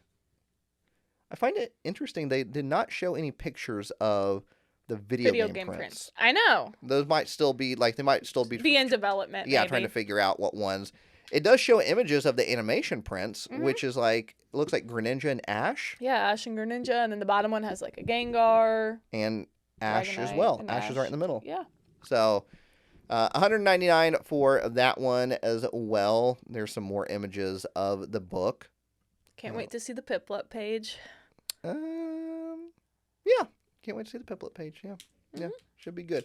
I definitely think I'm going to buy the book when it comes out. Yeah, I feel like the book is cool. It reminds me of back in the day, like when you were a kid, did you have that book of like all of the Pokemon? The handbook? Yes. I think there might even be one sitting right over there, I remember like going to the book fair and that being like one of the Scholastic books. Book Yeah, the Scholastic Book Fair. And those would be there. And I'd always love like looking through them. And I think like every once in a while we'd get one of them. And I think I might have to check with my sister because she might still have some of them. I think that handbook is like a rite of passage in Pokemon. I know. I feel like every kid just like gets one of those at some point. Right, exactly, because they sell them everywhere. Like you can go to a Target or a Walmart right now and buy one. Yes. And they still make them. Yeah, they do. I mean, well, they're always coming out with new Pokemon, so. Yeah, I feel like sometimes I've even seen them be like the ultimate super handbook extravagant. Like they'll put like a bunch of adjectives.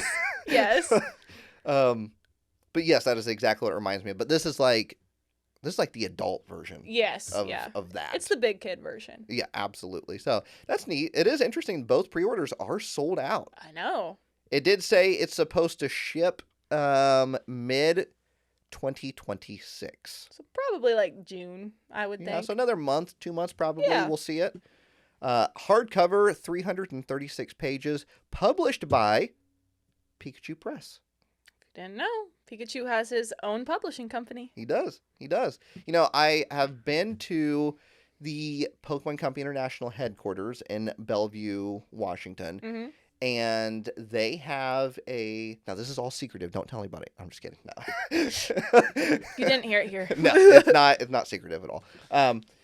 They have a room in there that is a library with almost every Pokemon book that's ever been published. That's ever been made. Wow. And they have like the little ladder that slides. Oh, so it looks like a library? Yeah, it literally looks like a library. I know for a fact I took some pictures of it.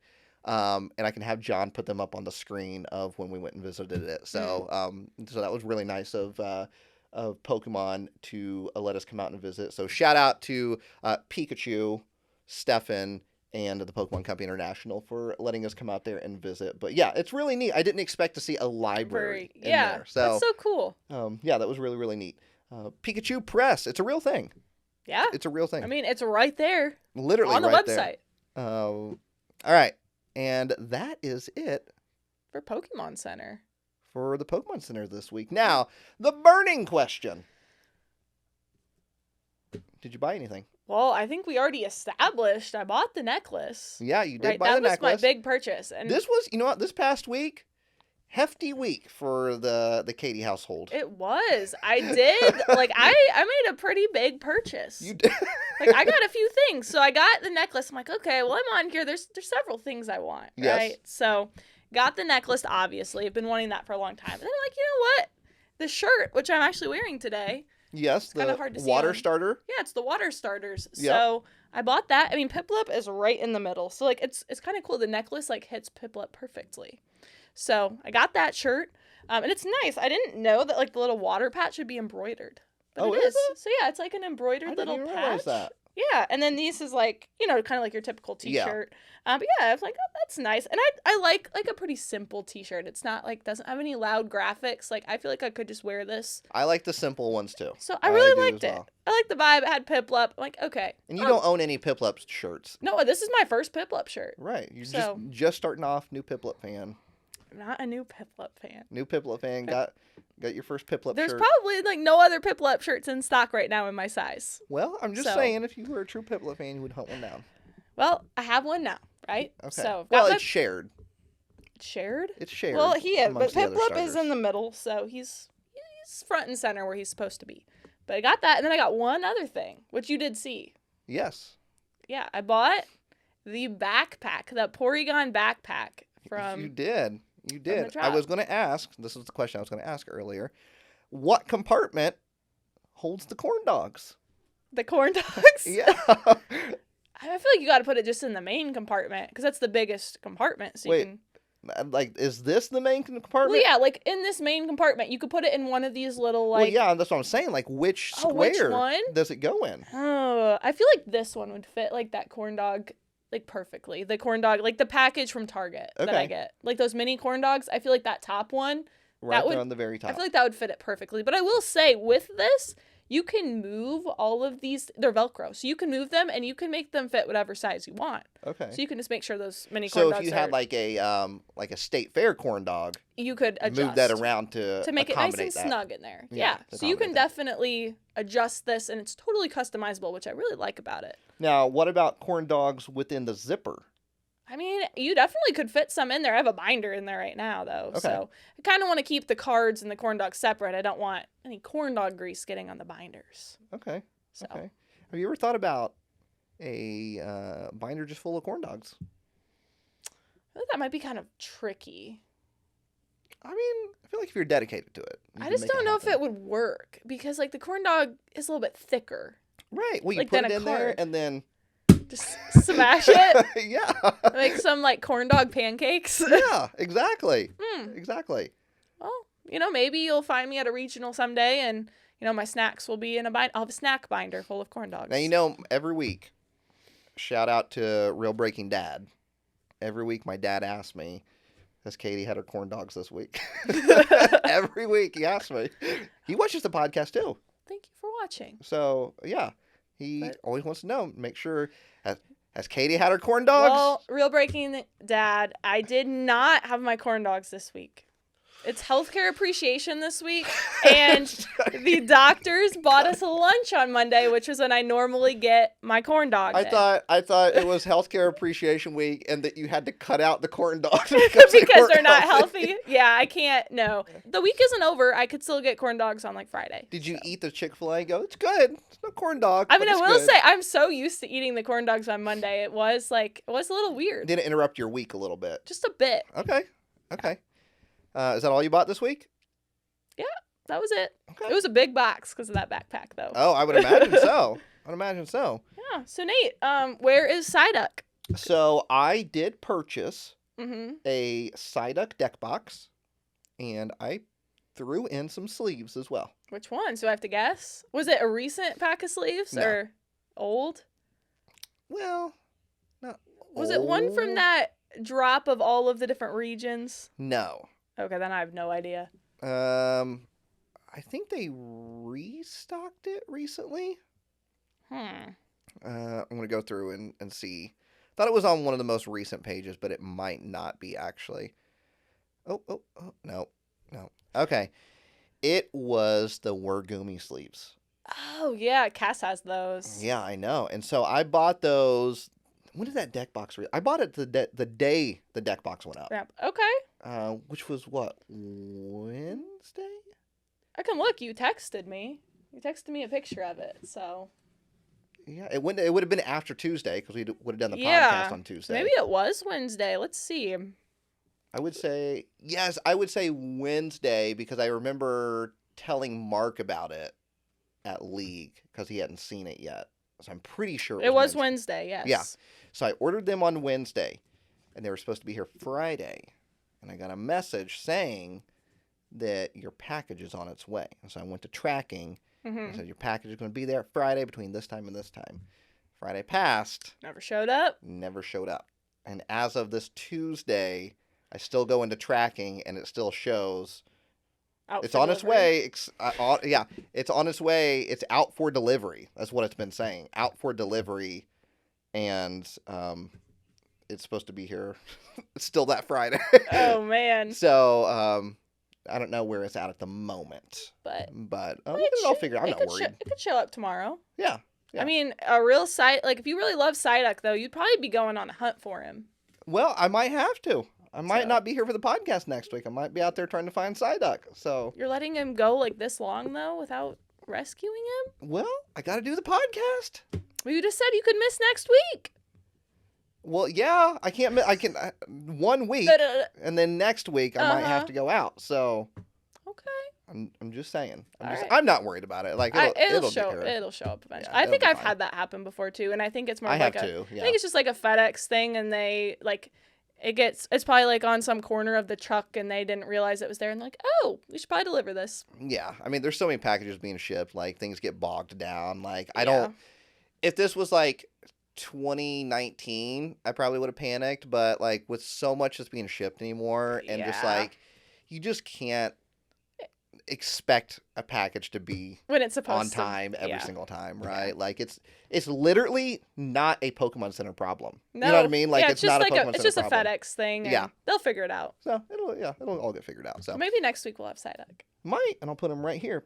This week we do have Hawlucha sitting here though. Mm-hmm. So this is up on the Pokemon Center, by the way. Yeah. Let me put a little Hawlucha in here. Right there. Oh. Oh. I messed up.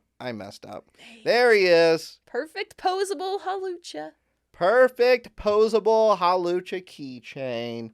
This is the exact same one right here. Now this one is from Japan though. So it has but a it's different literally tag. Yeah, so it has the Japanese tag on it, but it's literally the exact same thing that you would get on the Pokemon Center. You would not get this tag. No, you would. It would be the white tag that you normally get. But look at this thing. Look at, you can make him whatever pose you want. Flex his arms. He can flex down this way. I think his little legs flex too. Yeah, he's like totally movable. Yeah. So, I love me a good Hawlucha. Mm-hmm. So, and also I have my little Moo Moo Milk light sitting right here as well. If you do want to grab something from the Pokemon Center, there is a special unique link down in the video description that will take you straight to the Pokemon Center. That is my official link. I am officially sponsored by the Pokemon Center. And so, if you want to go and show some support, you can go browse. Yeah. You can sign up for the newsletter, create an account. You can get a Piplup necklace. Yeah.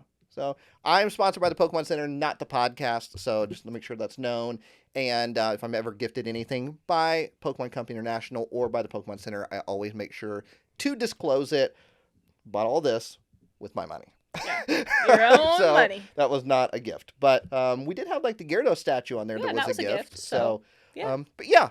If you want to show a little bit of extra support, head over there. Even just signing up for the newsletter. Yeah. Yeah. Like, I'm signed up for the newsletter. I've always been signed up for the newsletter. Yeah, though, same.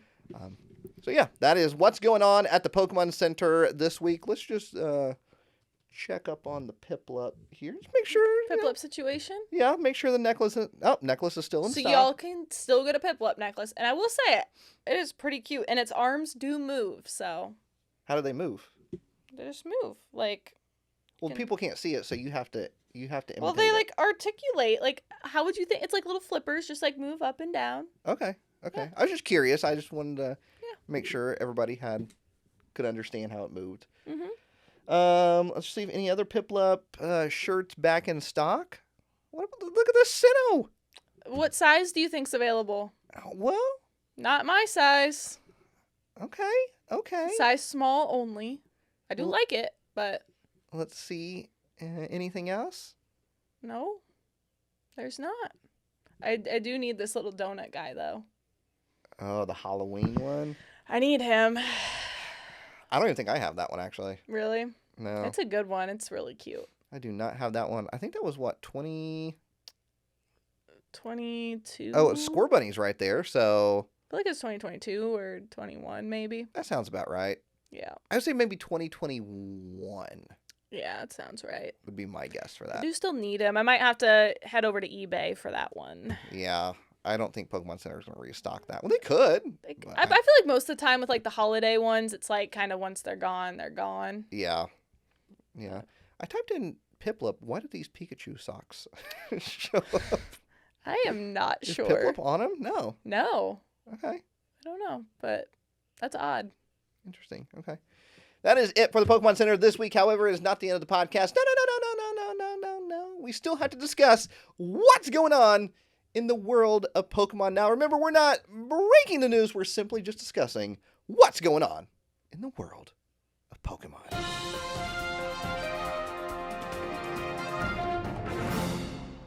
All right.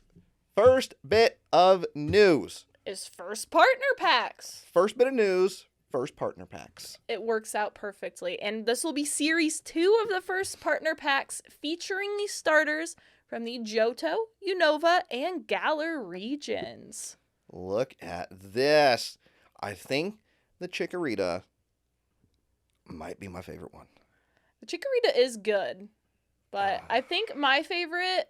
Well, we'll look at all of them and then I'll decide. Yeah, okay, so we got the Snivy right there. Tipig, the Oshawott. There's some trains in the background right there. And a Ferris wheel. All right? I do love a good train when I'm in Japan, or a good Shinkansen as well. So we got Garuki playing the drums right there. We got the Rotom phone. Got like some curry up there in the top left corner. Score Bunny with the Rotom drone. Yeah. A Pokemon Center in the bottom right corner. And then we got Sobble with the little Corviknight taxi. Yeah. As well. A little lighthouse down there. Okay. So you got 9 new ones that you now need to get. I know. And I was able to finally got all the ones from the first series. It actually worked out so perfect. I opened up 3. Uh-huh. I pulled all 3, but I did buy the Alola ones before I was able to get the 3rd one. So I do have an extra set of those. Yeah, I think we're going to be doing some trading. Yeah. But I still need a Alola. That's the only one I'm missing. I do have that. And I think you might have an extra Sinnoh. I do have an extra Sinnoh. So I can get the Pippi. Yes. My little Piplup. But, okay, so which one's your favorite then?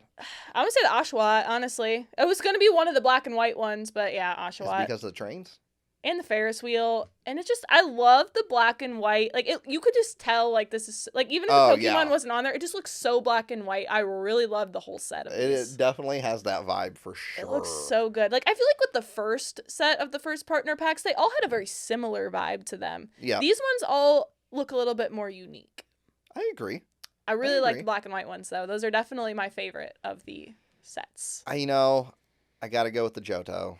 I'm sorry. That would be my second. They're good. The Chikorita with the little Ho-Oh feather. Oh. Yeah. I love the Ho-Oh feather. I love it so much. I know. It does look really good. You get the little Squirtle watering can down there, too. Yeah. The tower in the background. Oh, it's so good. It is good. It's just, I feel like the color palette for me, like, it's just kind of, like, muted almost. Unknown? Look, Unknown's hanging out right like there. hieroglyphics. I see it. It looks good. I like these. Like I said, they're my second favorite. It just screams Japan. Yeah, which Johto. Right. Japan. It just screams Japan. I mean, I'm not a big fan of the Cyndaquil, but yeah, the Cyndaquil leaves a bit to be desired. Totodile, on the other hand, Totodile's rocking. You've got the shiny Gyarados badge there, like that. That's looking good. Whew. But Chikorita, out of all 9 of them, is my favorite. Now, let me ask you, out of all 9, which is your least favorite? My least favorite? Well, Cyndaquil is definitely up there, but let's look down here at Galar because one of those might take the cake. I like the Grookey. Honestly, that one's got a lot going on, but I like it. Yeah. Sobble's kind of good too with the Corviknight there. I know. Honestly, I think I would have to go with the Cyndaquil. Cass would not like me for saying that because that is one of her favorite Pokemon, but it just looks like it has the least amount like going on with it. I think I would pick, let me see here. I got to look at the Snivy again. Snivy. See, that one looks good. I like the Tepig too. Ooh, I might have to go with the Tepig. The Tepig? Oh, I like that one. I think we've got the Pokemon Center, the plane, the bridge. I like the Tepig. Honestly, the Tepig is my second favorite. Oh, man. Okay, I might have to go with the Tepig. I'm sorry. Well, that's fine. We can all have our own opinions. I'm sorry. Yeah, I think it's got to be Tepig for me. Poor little piggy. Well, I mean, he's got other fans. You're a fan of it. I do like it, yeah. I'm not saying about Tepig itself. Just the card. Just the card. That's fair. So, I don't need anybody coming after me, okay? We do not have do we have a release date? Oh, June 19th. Yep, June. PokeBeach is reporting it. So, there is what the package looks like. Comes with Perfect Order and Chaos Rising. So, the 2 newest sets. Which is great. Yeah. I'll take it. I'll take it as well. So, it looks like, because the last one came with Mega Evolution and Phantasmal. Yes. So then, assuming the next one's what? Pitch Black? And then whatever maybe the next set is. Yeah. So. Kind of works out perfectly. It really does. Still wish they would have done the promo numbering a little different. Yeah, like going in order. I know, especially now after seeing these and how, like, they don't really connect. Like, I do agree. I wish they would have just gone in order. And they wouldn't even have had to release them that way if they didn't want to. Like, they could have just made the numberings different. Yeah, absolutely. Absolutely. So a little bit of a missed opportunity. I really wonder, like, what the thought process was behind that. I don't know. I have no clue. There might be a good reason. Yeah, there might be. Just we're not seeing it, but... There has been some more cards revealed for Abyss Eye, which is the newest set releasing in Japan on May 22nd. PokeBeach is reporting it. I love PokeBeach. Fantastic website. We got Poltergeist. Yeah, I like the art on that. I know. Very spooky. Mm-hmm. Very spooky. Which this will be most likely. We'll probably see these cards in our Pitch Black set, most likely. Yeah, most likely. With the patterns we've been seeing. We got Sinistra, also looking very like Haunted Mansion vibes as well. Shuppet. Again, looks kind of like haunted Halloween vibes. We got Bayonet. That one looks like the creepy doll that's in the attic. Yeah. And there's even like a chest that you would like find in the attic. We got Spirit Tomb. Are these all done by the same artist? I think they're different. Like that one's definitely different than the Bonnet. Okay, yeah. We got Litwick, Lampet. Which means we must have a Chandelure. Mega Chandelure EX is the double rare. And then we have the SIR Mega Chandelure EX. Now, I will say, I'm a little disappointed. I would agree. In the SIR Mega Chandelure. I know. I feel like it's just... I mean, it looks good. Don't get me wrong. It looks great. The artwork looks great. It's just I feel like we could have gone a little further with it. And I will be honest. It's probably my own doing, right? This is I put it all on myself in my head, right? I dreamt up this Mega Chandelure, right, to have Lampet and Litwick in the artwork, right? And so I was like so confident that this was going to happen, and it didn't happen. Yeah. And I was like, oh. Like, oh. So it's my own fault. Yeah, because this is what you were thinking. Right. But yeah, it would have looked so cool. Like, think of the Charizard. Right. The Dragonite. The Zygarde. That's what I was thinking, essentially. That's what I was. Yeah, like they're going to stick with that pattern. And it wasn't, but that's my own fault. I'm still going to be hyped when I pull this. I love a good Chandelure. Oh, yeah. So I'm just happy it got an SIR. Right? An ultra rare, and it's going to be on the pack art. We got Delmice getting a card. Marshadow getting a card as well. And then Gwen. Trainer card. There's Trainer. And is this an SIR? Yeah, that's an SIR. Yeah. Which that looks nice. I like it. Yeah, that's a good one. Kind of like pointing in that one. But the interesting thing about all these cards is that they all kind of go together. I know, because of the mechanic. The Ghost Veil. Yeah. Right? Yep. Which is kind of, they all, like, pretty much all of them have Ghost Veil as the ability. And let's see here. Spirit Tomb, if you have 13 or more Pokemon in your discard with Ghost Veil ability, choose 2 of your opponent's Pokemon and quadruple the number of damage counters on each of them. It's definitely... First, we're going to have to learn how much quadruple is. I'm like, this deck sounds like a nightmare to play because it is so much math.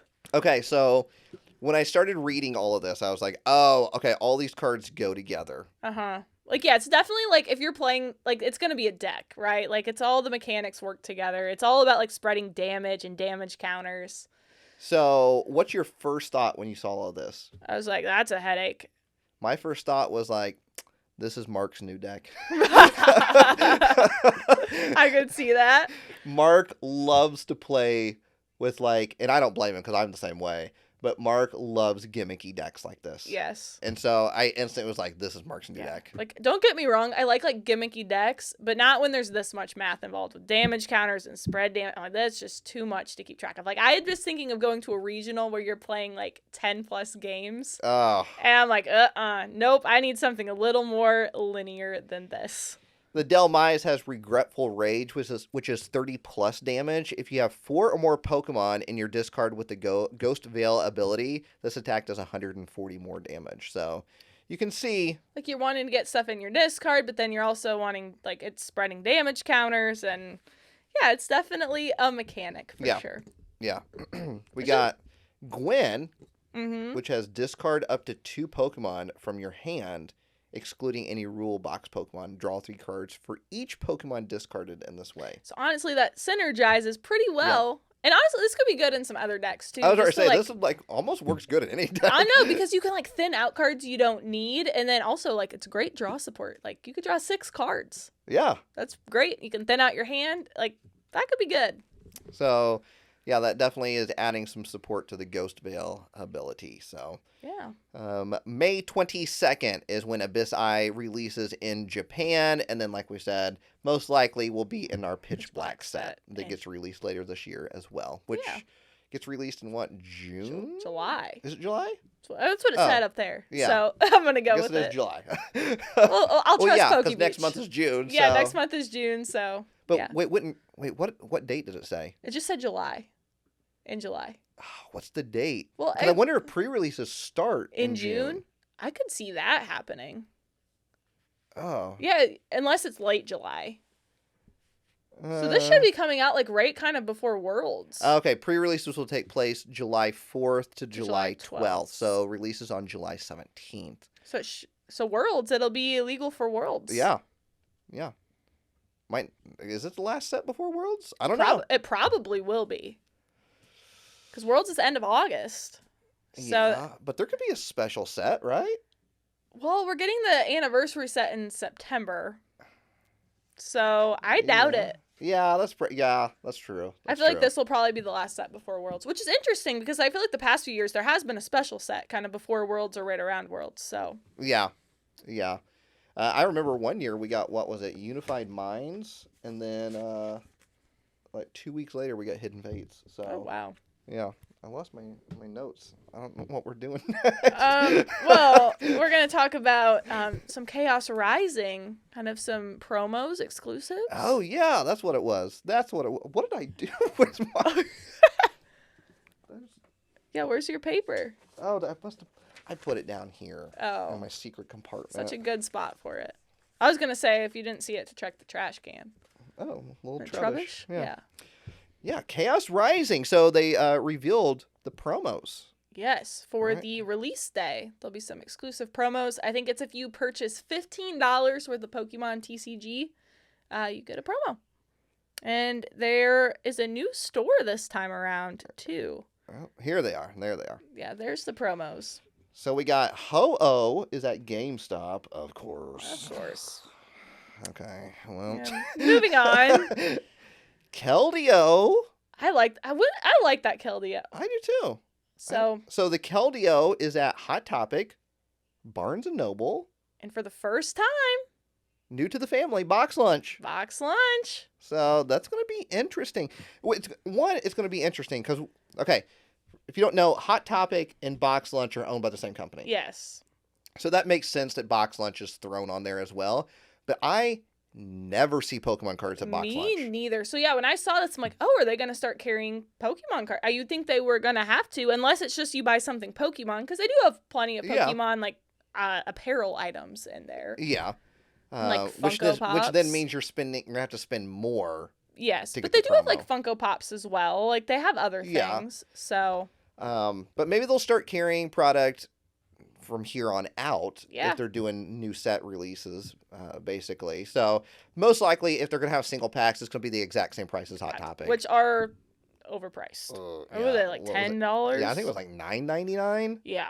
But I will say they did only make us buy one pack to get the promo. Yes. We did not have to spend $15. We only bought the pack. So this was for Perfect Order release. Yes. We only bought the pack because we were unsure of when we went to Barnes & Noble. If they were going to have the promo. Yes. So, and they did still. So we really didn't need to buy the one at Hot Topic. But, I don't know. Maybe we go to Barnes & Noble first. I know, honestly. But Barnes & Noble is still MSRP. So. Yeah, and plus we won't be able... Well, you're not going to be here for release day. That's right. I'm not going to be here. I'll be at Card Party on release day. So, John and I talked about going out on release day while we're there. So, we'll see. We'll see if you have time for it. We'll see if I have time for it. The plane arrives pretty late. So yeah. We will see.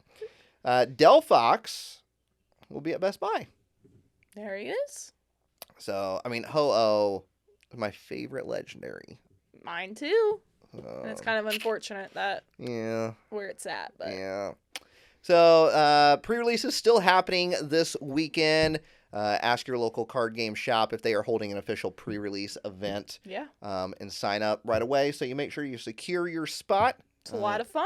We'll be doing another pre-release this weekend. Yeah. Pre-release video from last weekend is up on the main channel, RealBreakingNate. If you want to go check that out, you can see everybody's polls that happened over the Nate's weekend. crazy polls. Yeah, well, there was 2 tournaments in one day. I know, there was a doubleheader. Yeah, so which I love. Oh, yeah. I love the double headers. You can spend all day doing Pokemon. We literally were there until close. Yeah, literally. It was a fun day, though. Like, we were doing trades. It was just a fun day. And the weather was nice. Yes. That's what made it right there. I know, because we're sitting inside, so we need it to be nice weather. We do. We do. So we can look out the window. It was sunny. Oh, it does lighten. Like, it just brings your mood up. It really does. So it really does.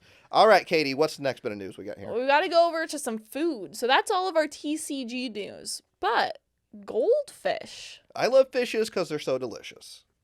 That's goldfish for you. Got goldfishes? Is that how it goes? I don't know. Something I've never heard that. But you never heard that? No. Oh.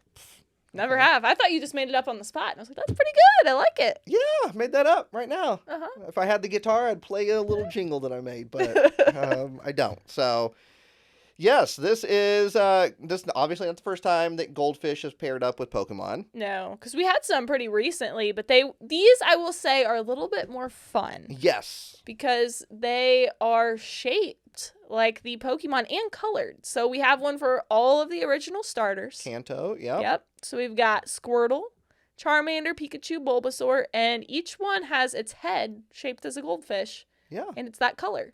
And the packaging features just that Pokemon. Yeah, it does. So I do like that they did that.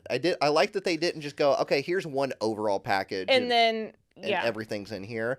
They gave each of them their own packaging. I really do like it. And I will say, I was at Walmart last night and I found the display of them. They had all of them. So is it a Walmart exclusive? I'm not sure. That's where I saw it, but I'm not sure if it's a Walmart exclusive or not. Oh, okay. So it says right here, these new Pokemon Goldfish packs are rolling out in May at stores across the U.S., though the Pikachu pack is exclusive to Walmart and Target. Okay. Well, they did have the Pikachu at Walmart when I was there. Okay. Wait, Goldfish also announced a sweepstakes that fans can enter for a chance to an all-expenses-paid trip to the Pokemon Fossil Museum at the Field Museum in Chicago. In addition to the grand prize, there are hundreds of instant prizes. More details will be shared on the sweepstakes page or sweepstakes website in May. Well, let's click on that. Go over there and see what we got. Yeah. I did not know this. Oh, yeah, look at that. A family adventure? Oh, my goodness. Spin the wheel for a chance to win instantly. Pokemon backpack, e-gift cards, and Goldfish crackers. Wait, can we just scan it? Yeah, can you just spin it? Maybe. How to spin the wheel. Yeah, it's not wanting to. It's not letting you spin it.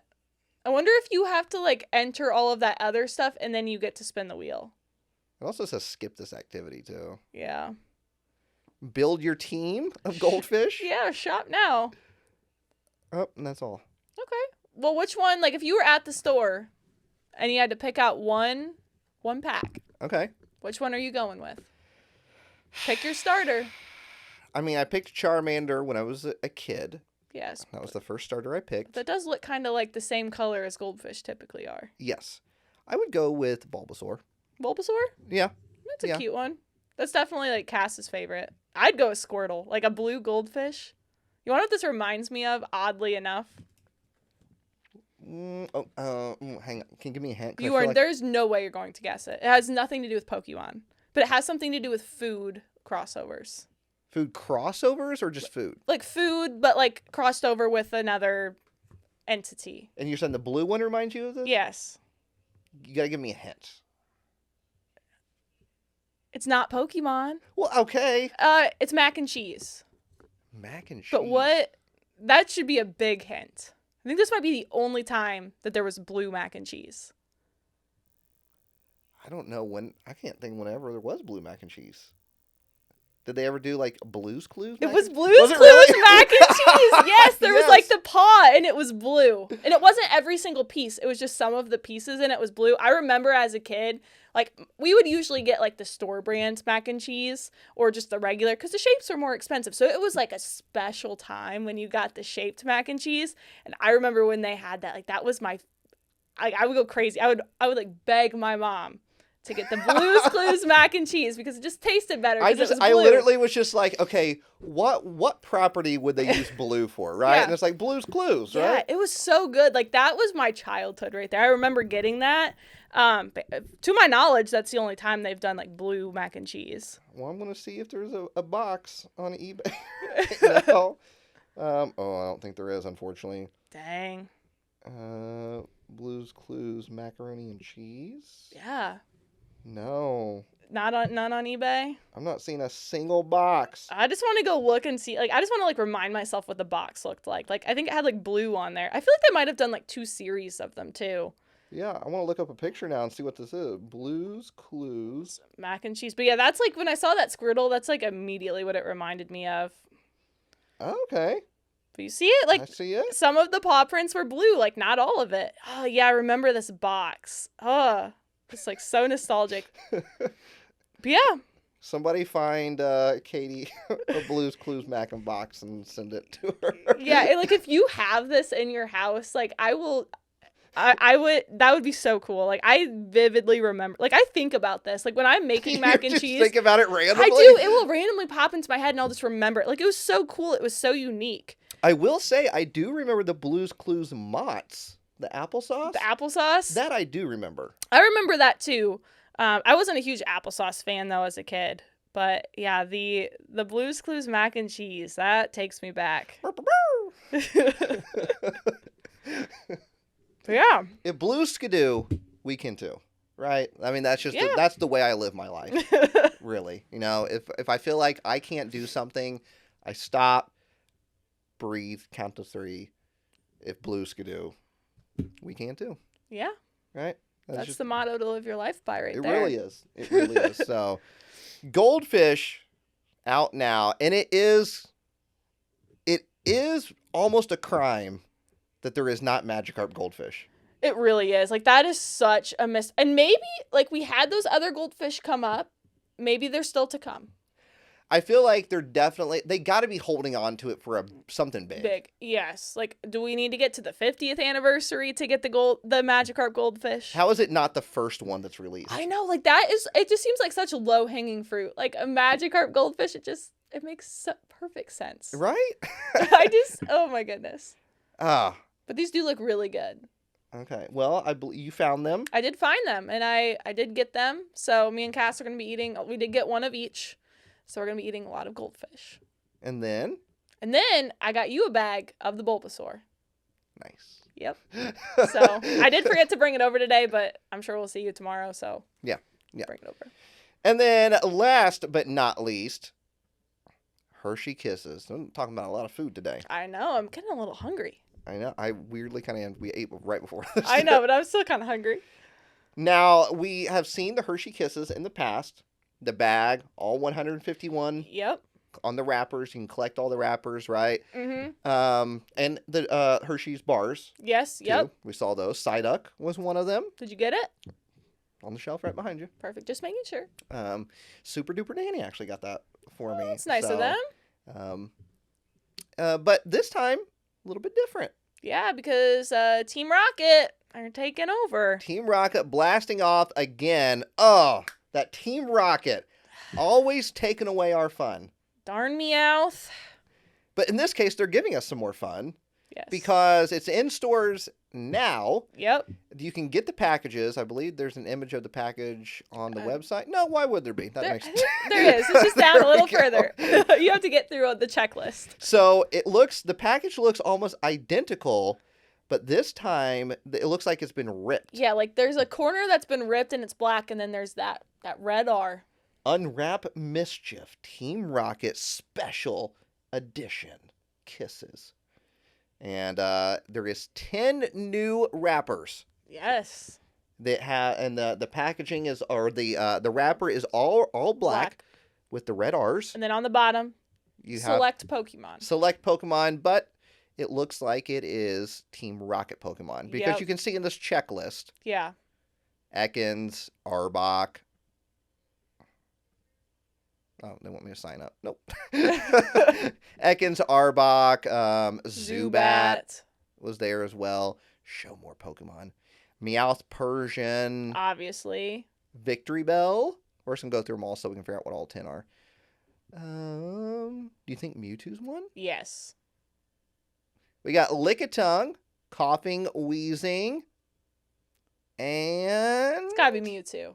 It's gotta and be. Mewtwo! Of course. There is all 10 of them right there. And these, I believe, will just be like sprinkled in. So like, yes. imagine buying one and you don't get any of the Team Rocket ones. I would imagine, like, You feel like they would guarantee. you'd have to get at least one. At least one. Which one would you want the most? I would have to go with, well, the image on the bottom is the exact same image as the normal one. It is, yes. So, I mean, Mewtwo's your chase, Yep. right? But, I mean, Meowth is Team Rocket. Yes, you've got to have Meowth. You got to have Meowth. Meowth is Team Rocket. But if we're putting Meowth and Mewtwo aside, and we got to pick a different one, I think I'm going to go with... Oh, man. I feel like it's almost cheating picking Coughing, Wheezing, Wheezing, or Ekans or Arbok. I know, because those, again, that's like kind of quintessential Team Rocket. We'll knock those out of the equation, too. Give me the old the Lickitung. The Lickitung. Yeah. Okay. I'll take the Lickitung. All right. What about you? I mean, I want the Meowth. But if I can't have the Meowth, okay, what was my other options? Victory Bell. You got. Can I say Persian? Or is that too much like... No, because that's Giovanni. Well, yeah, but it's... You get Zubat. I'll take Zubat. Yeah. I've got nothing against a good Zubat. You got to go into the cave with no repels. All right? No repels, no escape That's ropes, fine. nothing. I'll take the Zubat. I'm not mad at him. Zubat is yours. That's fine.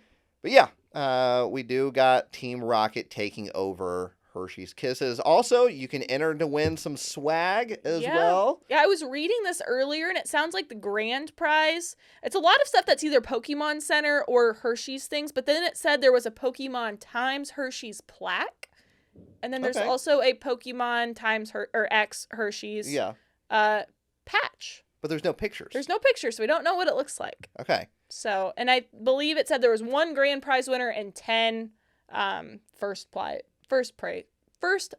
winners. First prize winners. So, I mean, you can see on this image, right? There's a Meowth hat, a 30th anniversary tumbler. We got the Wand Company Pokeball. Those are all sold on Pokemon Center, by the way. So those are all Pokemon Center items. So if you're wanting to get one of those, you literally can go to Pokemon Center and conveniently you can use that link right in the description. Yeah. What does that say? Enter to win. So, just put your email address in? Yeah, you have to put your email address in. I think I had to put like my address as well. Okay. And just kind of like some information. They have to make sure you're like old enough. You have to agree to their terms of conditions. You can sign up for a marketing email if you want to. There is a countdown right here. I assume maybe that's when the sweepstakes ends. Yeah, because it said it ended, I believe, sometime in July. So that would kind of line up. So Hershey's is out again. This was kind of surprised. This came out of nowhere. I know, it came out of nowhere. I hadn't heard about it, and I was just scrolling on Instagram, and all of a sudden I see like this R in Hershey's, and I'm like, what? And I went on their Instagram page, and I saw a few posts, and sure enough, like their logo is Hershey's with the R on it. Yeah. So, Team Rocket taking over. This is fun. I like this too. Yeah, it was totally unexpected as well. Yeah. Any other food collabs you would like to see? Any other food collabs I'd like to see? Well, I would like to see the mac and cheese come back for Pokemon. Okay. And Blue's Clues. I feel like that's very unlikely, but you never know. So yeah, I'd like to see the mac and cheese come back. I'm surprised we haven't seen cereal yet this year. Honestly, me too. Yeah. I feel like we've seen cereal. So I think we saw cereal for the 25th anniversary. Yeah, because they had those cereal like promos, didn't they? Yeah. So I'm surprised we haven't seen any cereal yet, but we're not even halfway through the year yet. Yeah, so that could be coming soon. We just got some Pop-Tarts, more Goldfish, the Pirate's Booty, Sour Patch Kids. Man, what else would be kind of like quintessential store item? We saw Lunchables this year. Yeah. It wasn't like anything crazy, but it was on the packaging. Yeah. I feel like fruit snacks. Like, I feel like that would be an easy one. Okay. Fruit snacks of some sort. I feel like that would be like they've done that before. Yeah. Let's see here. Something in the frozen food section. Bagel bites? Bagel bites would be fantastic. Maybe some sort of popsicle. Maybe a throwback to the old Pokemon popsicles from back in the day would be amazing. That would be a really cool one. I'd like to see that. Or some ice cream of some Has Kids sort. Cuisine ever, like, partnered with anything? I don't think they have. I mean, they've partnered. I don't think they've done something with Pokemon, though. No. That'd be kind of fun. Oh, yeah, that would be. Pizza rolls. I love me a good pizza roll. some people are fans of pizza rolls. Yeah. I mean, you might have seen that in the cart when I was sending a picture of the goldfish. Your big bag. Hey, sometimes you just got to have those in the freezer when you, like, don't feel like cooking or just need a little snack. Are you a pizza roll ranch person or? Nothing. Just no straight pizza roll. And I never cook them in, like, the microwave. They have to be cooked in the oven. In the oven? In the oven, and I cook them for longer than you're supposed to, so they're a little crispy. You put them in for 16 minutes. That's the perfect amount of time. You disgust me. No, 16 minutes. They're nice and crispy, but they're not burnt. Yeah, perfect. 16 minutes. Pizza rolls are specifically a lazy microwave dinner meal. No. That is where they're supposed to be cooked. You cannot fancy up pizza rolls. It has to be from the microwave. No, that's so gross. I can't stand that. That's gross. They're soggy and just like, ugh. No. Same with bagel bites. You throw those in the microwave. No, those have to go in the oven too. No. God, you're just like Cass. That is like criminal. Ugh. Because that is how it is intended to be. No, it is not. It is so much better in the oven. Because when I want to be lazy and not fix anything, that is where they go. That's so late. Like, it's so easy just to put it in the oven. Like, literally, it doesn't take, like, any extra steps. Like, you're either going to put them on a pan. Preheat the oven. Okay. And then the pan is hot, so you got to wear a glove to get it out. Then you just get a pot holder. And then you got to use a special utensil to get them off. I use my fingers. And you want to know what? I put tinfoil down so you don't have to clean the pan. And you got to put tinfoil But you don't even have to clean the pan. Accessories to this? Oh my gosh, you take the tinfoil out of the drawer, you tear it off, you set it, like that would take less than a minute. All right, we're going to need everybody to let us know. Yes. Pizza rolls, bagel bites, microwave, or oven? You bet oven. So much better. It is worth the extra 2 minutes of prep for a better You cannot fancy-fy pizza rolls and bagel bites. It's not even fancy. It doesn't even take that much effort. But that's the point of bagel bites and pizza rolls, is there's supposed to be no effort. But it is no effort. I would consider that no effort. Like, that's the easiest meal I will cook all week. 16 minutes. What else are we having for dinner this week? This week? Oh, we did. We actually got some good dinners this week. Okay. All right. So we got some tilapia. Oh. We're going to cook that on a pan. And then Cass is going to make it's like a salad. So it's like a fruit salad. So there's spinach, and then we put strawberries on it with some mandarin oranges, and then like a raspberry vinaigrette. Okay. So that's one of our meals this week. It's like a pretty healthy meal. It's good. It's fresh. And then, this is kind of like a Midwest staple, some goulash. Oh, okay. So. Interesting. I don't think I've ever had that. Really? Yeah. It's just like, I mean, the kind that I make is like really like chill. Cass doesn't like it. She does is bland. But it's like ground beef. You season that. Noodles. Tomato sauce. Mix it all up. Goulash. Okay. Some people put like veggies in it, but that's a little too much for me. In the microwave? No. How are you going to cook noodles in a microwave? Listen, I grew up on the microwave, all right? You can fix anything in the microwave.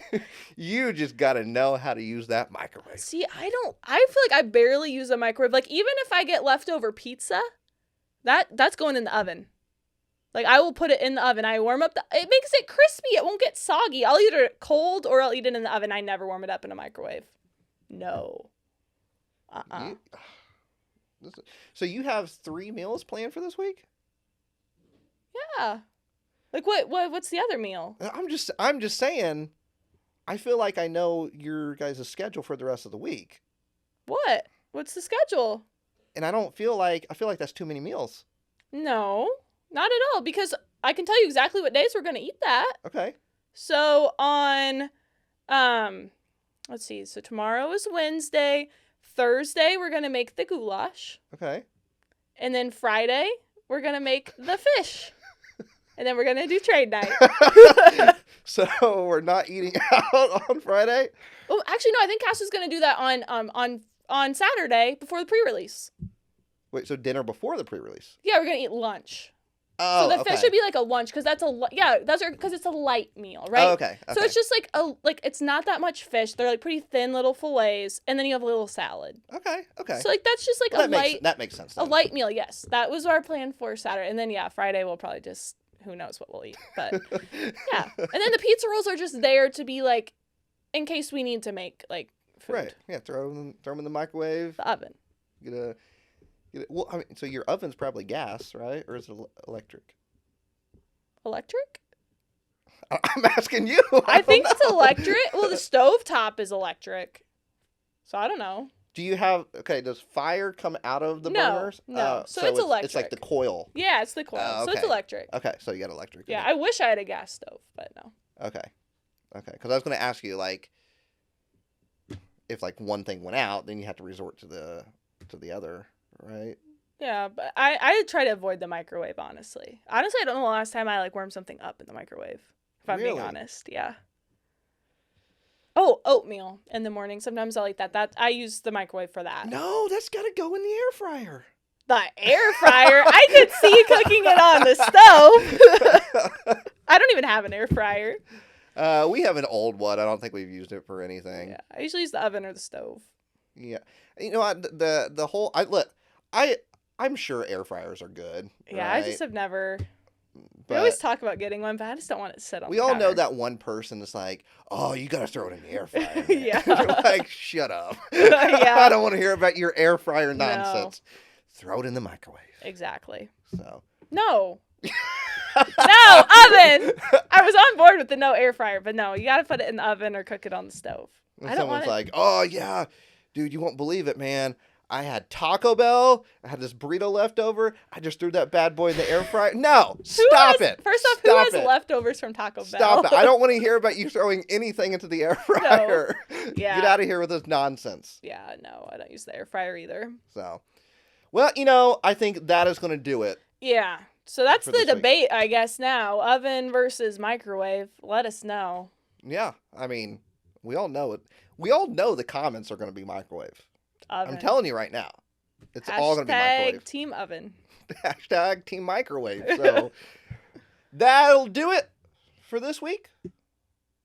Well, I always ask, is there anything else? Is there anything else that you feel like you need to share?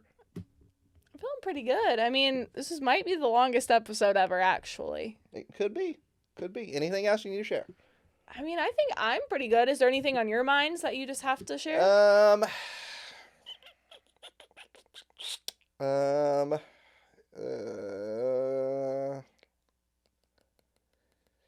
It's important to remember that, we're facing a big scalper issue. Uh-huh. Right? And that scalpers are only 50% of the problem, right? It's the people buying from scalpers too. I mean, that is a big problem. So it is 50-50. Yeah. Right? So don't buy from the scalpers. Don't buy from scalpers. That's the moral of the story. And then, let's see, they're releasing Spice Girl Funko Pops, so that's kind of a big deal. I did hear about that. I'm excited about that. Yeah. And you're not usually a Funko person, so. Yeah, I'm usually not. So, and yeah, I think that's all I have. Okay. For this week. So, that'll do it. We'll see you all next week. The podcast is... I'm going to throw my whole notebook. The podcast is over. And that's the bottom line, because Stone Cold said so.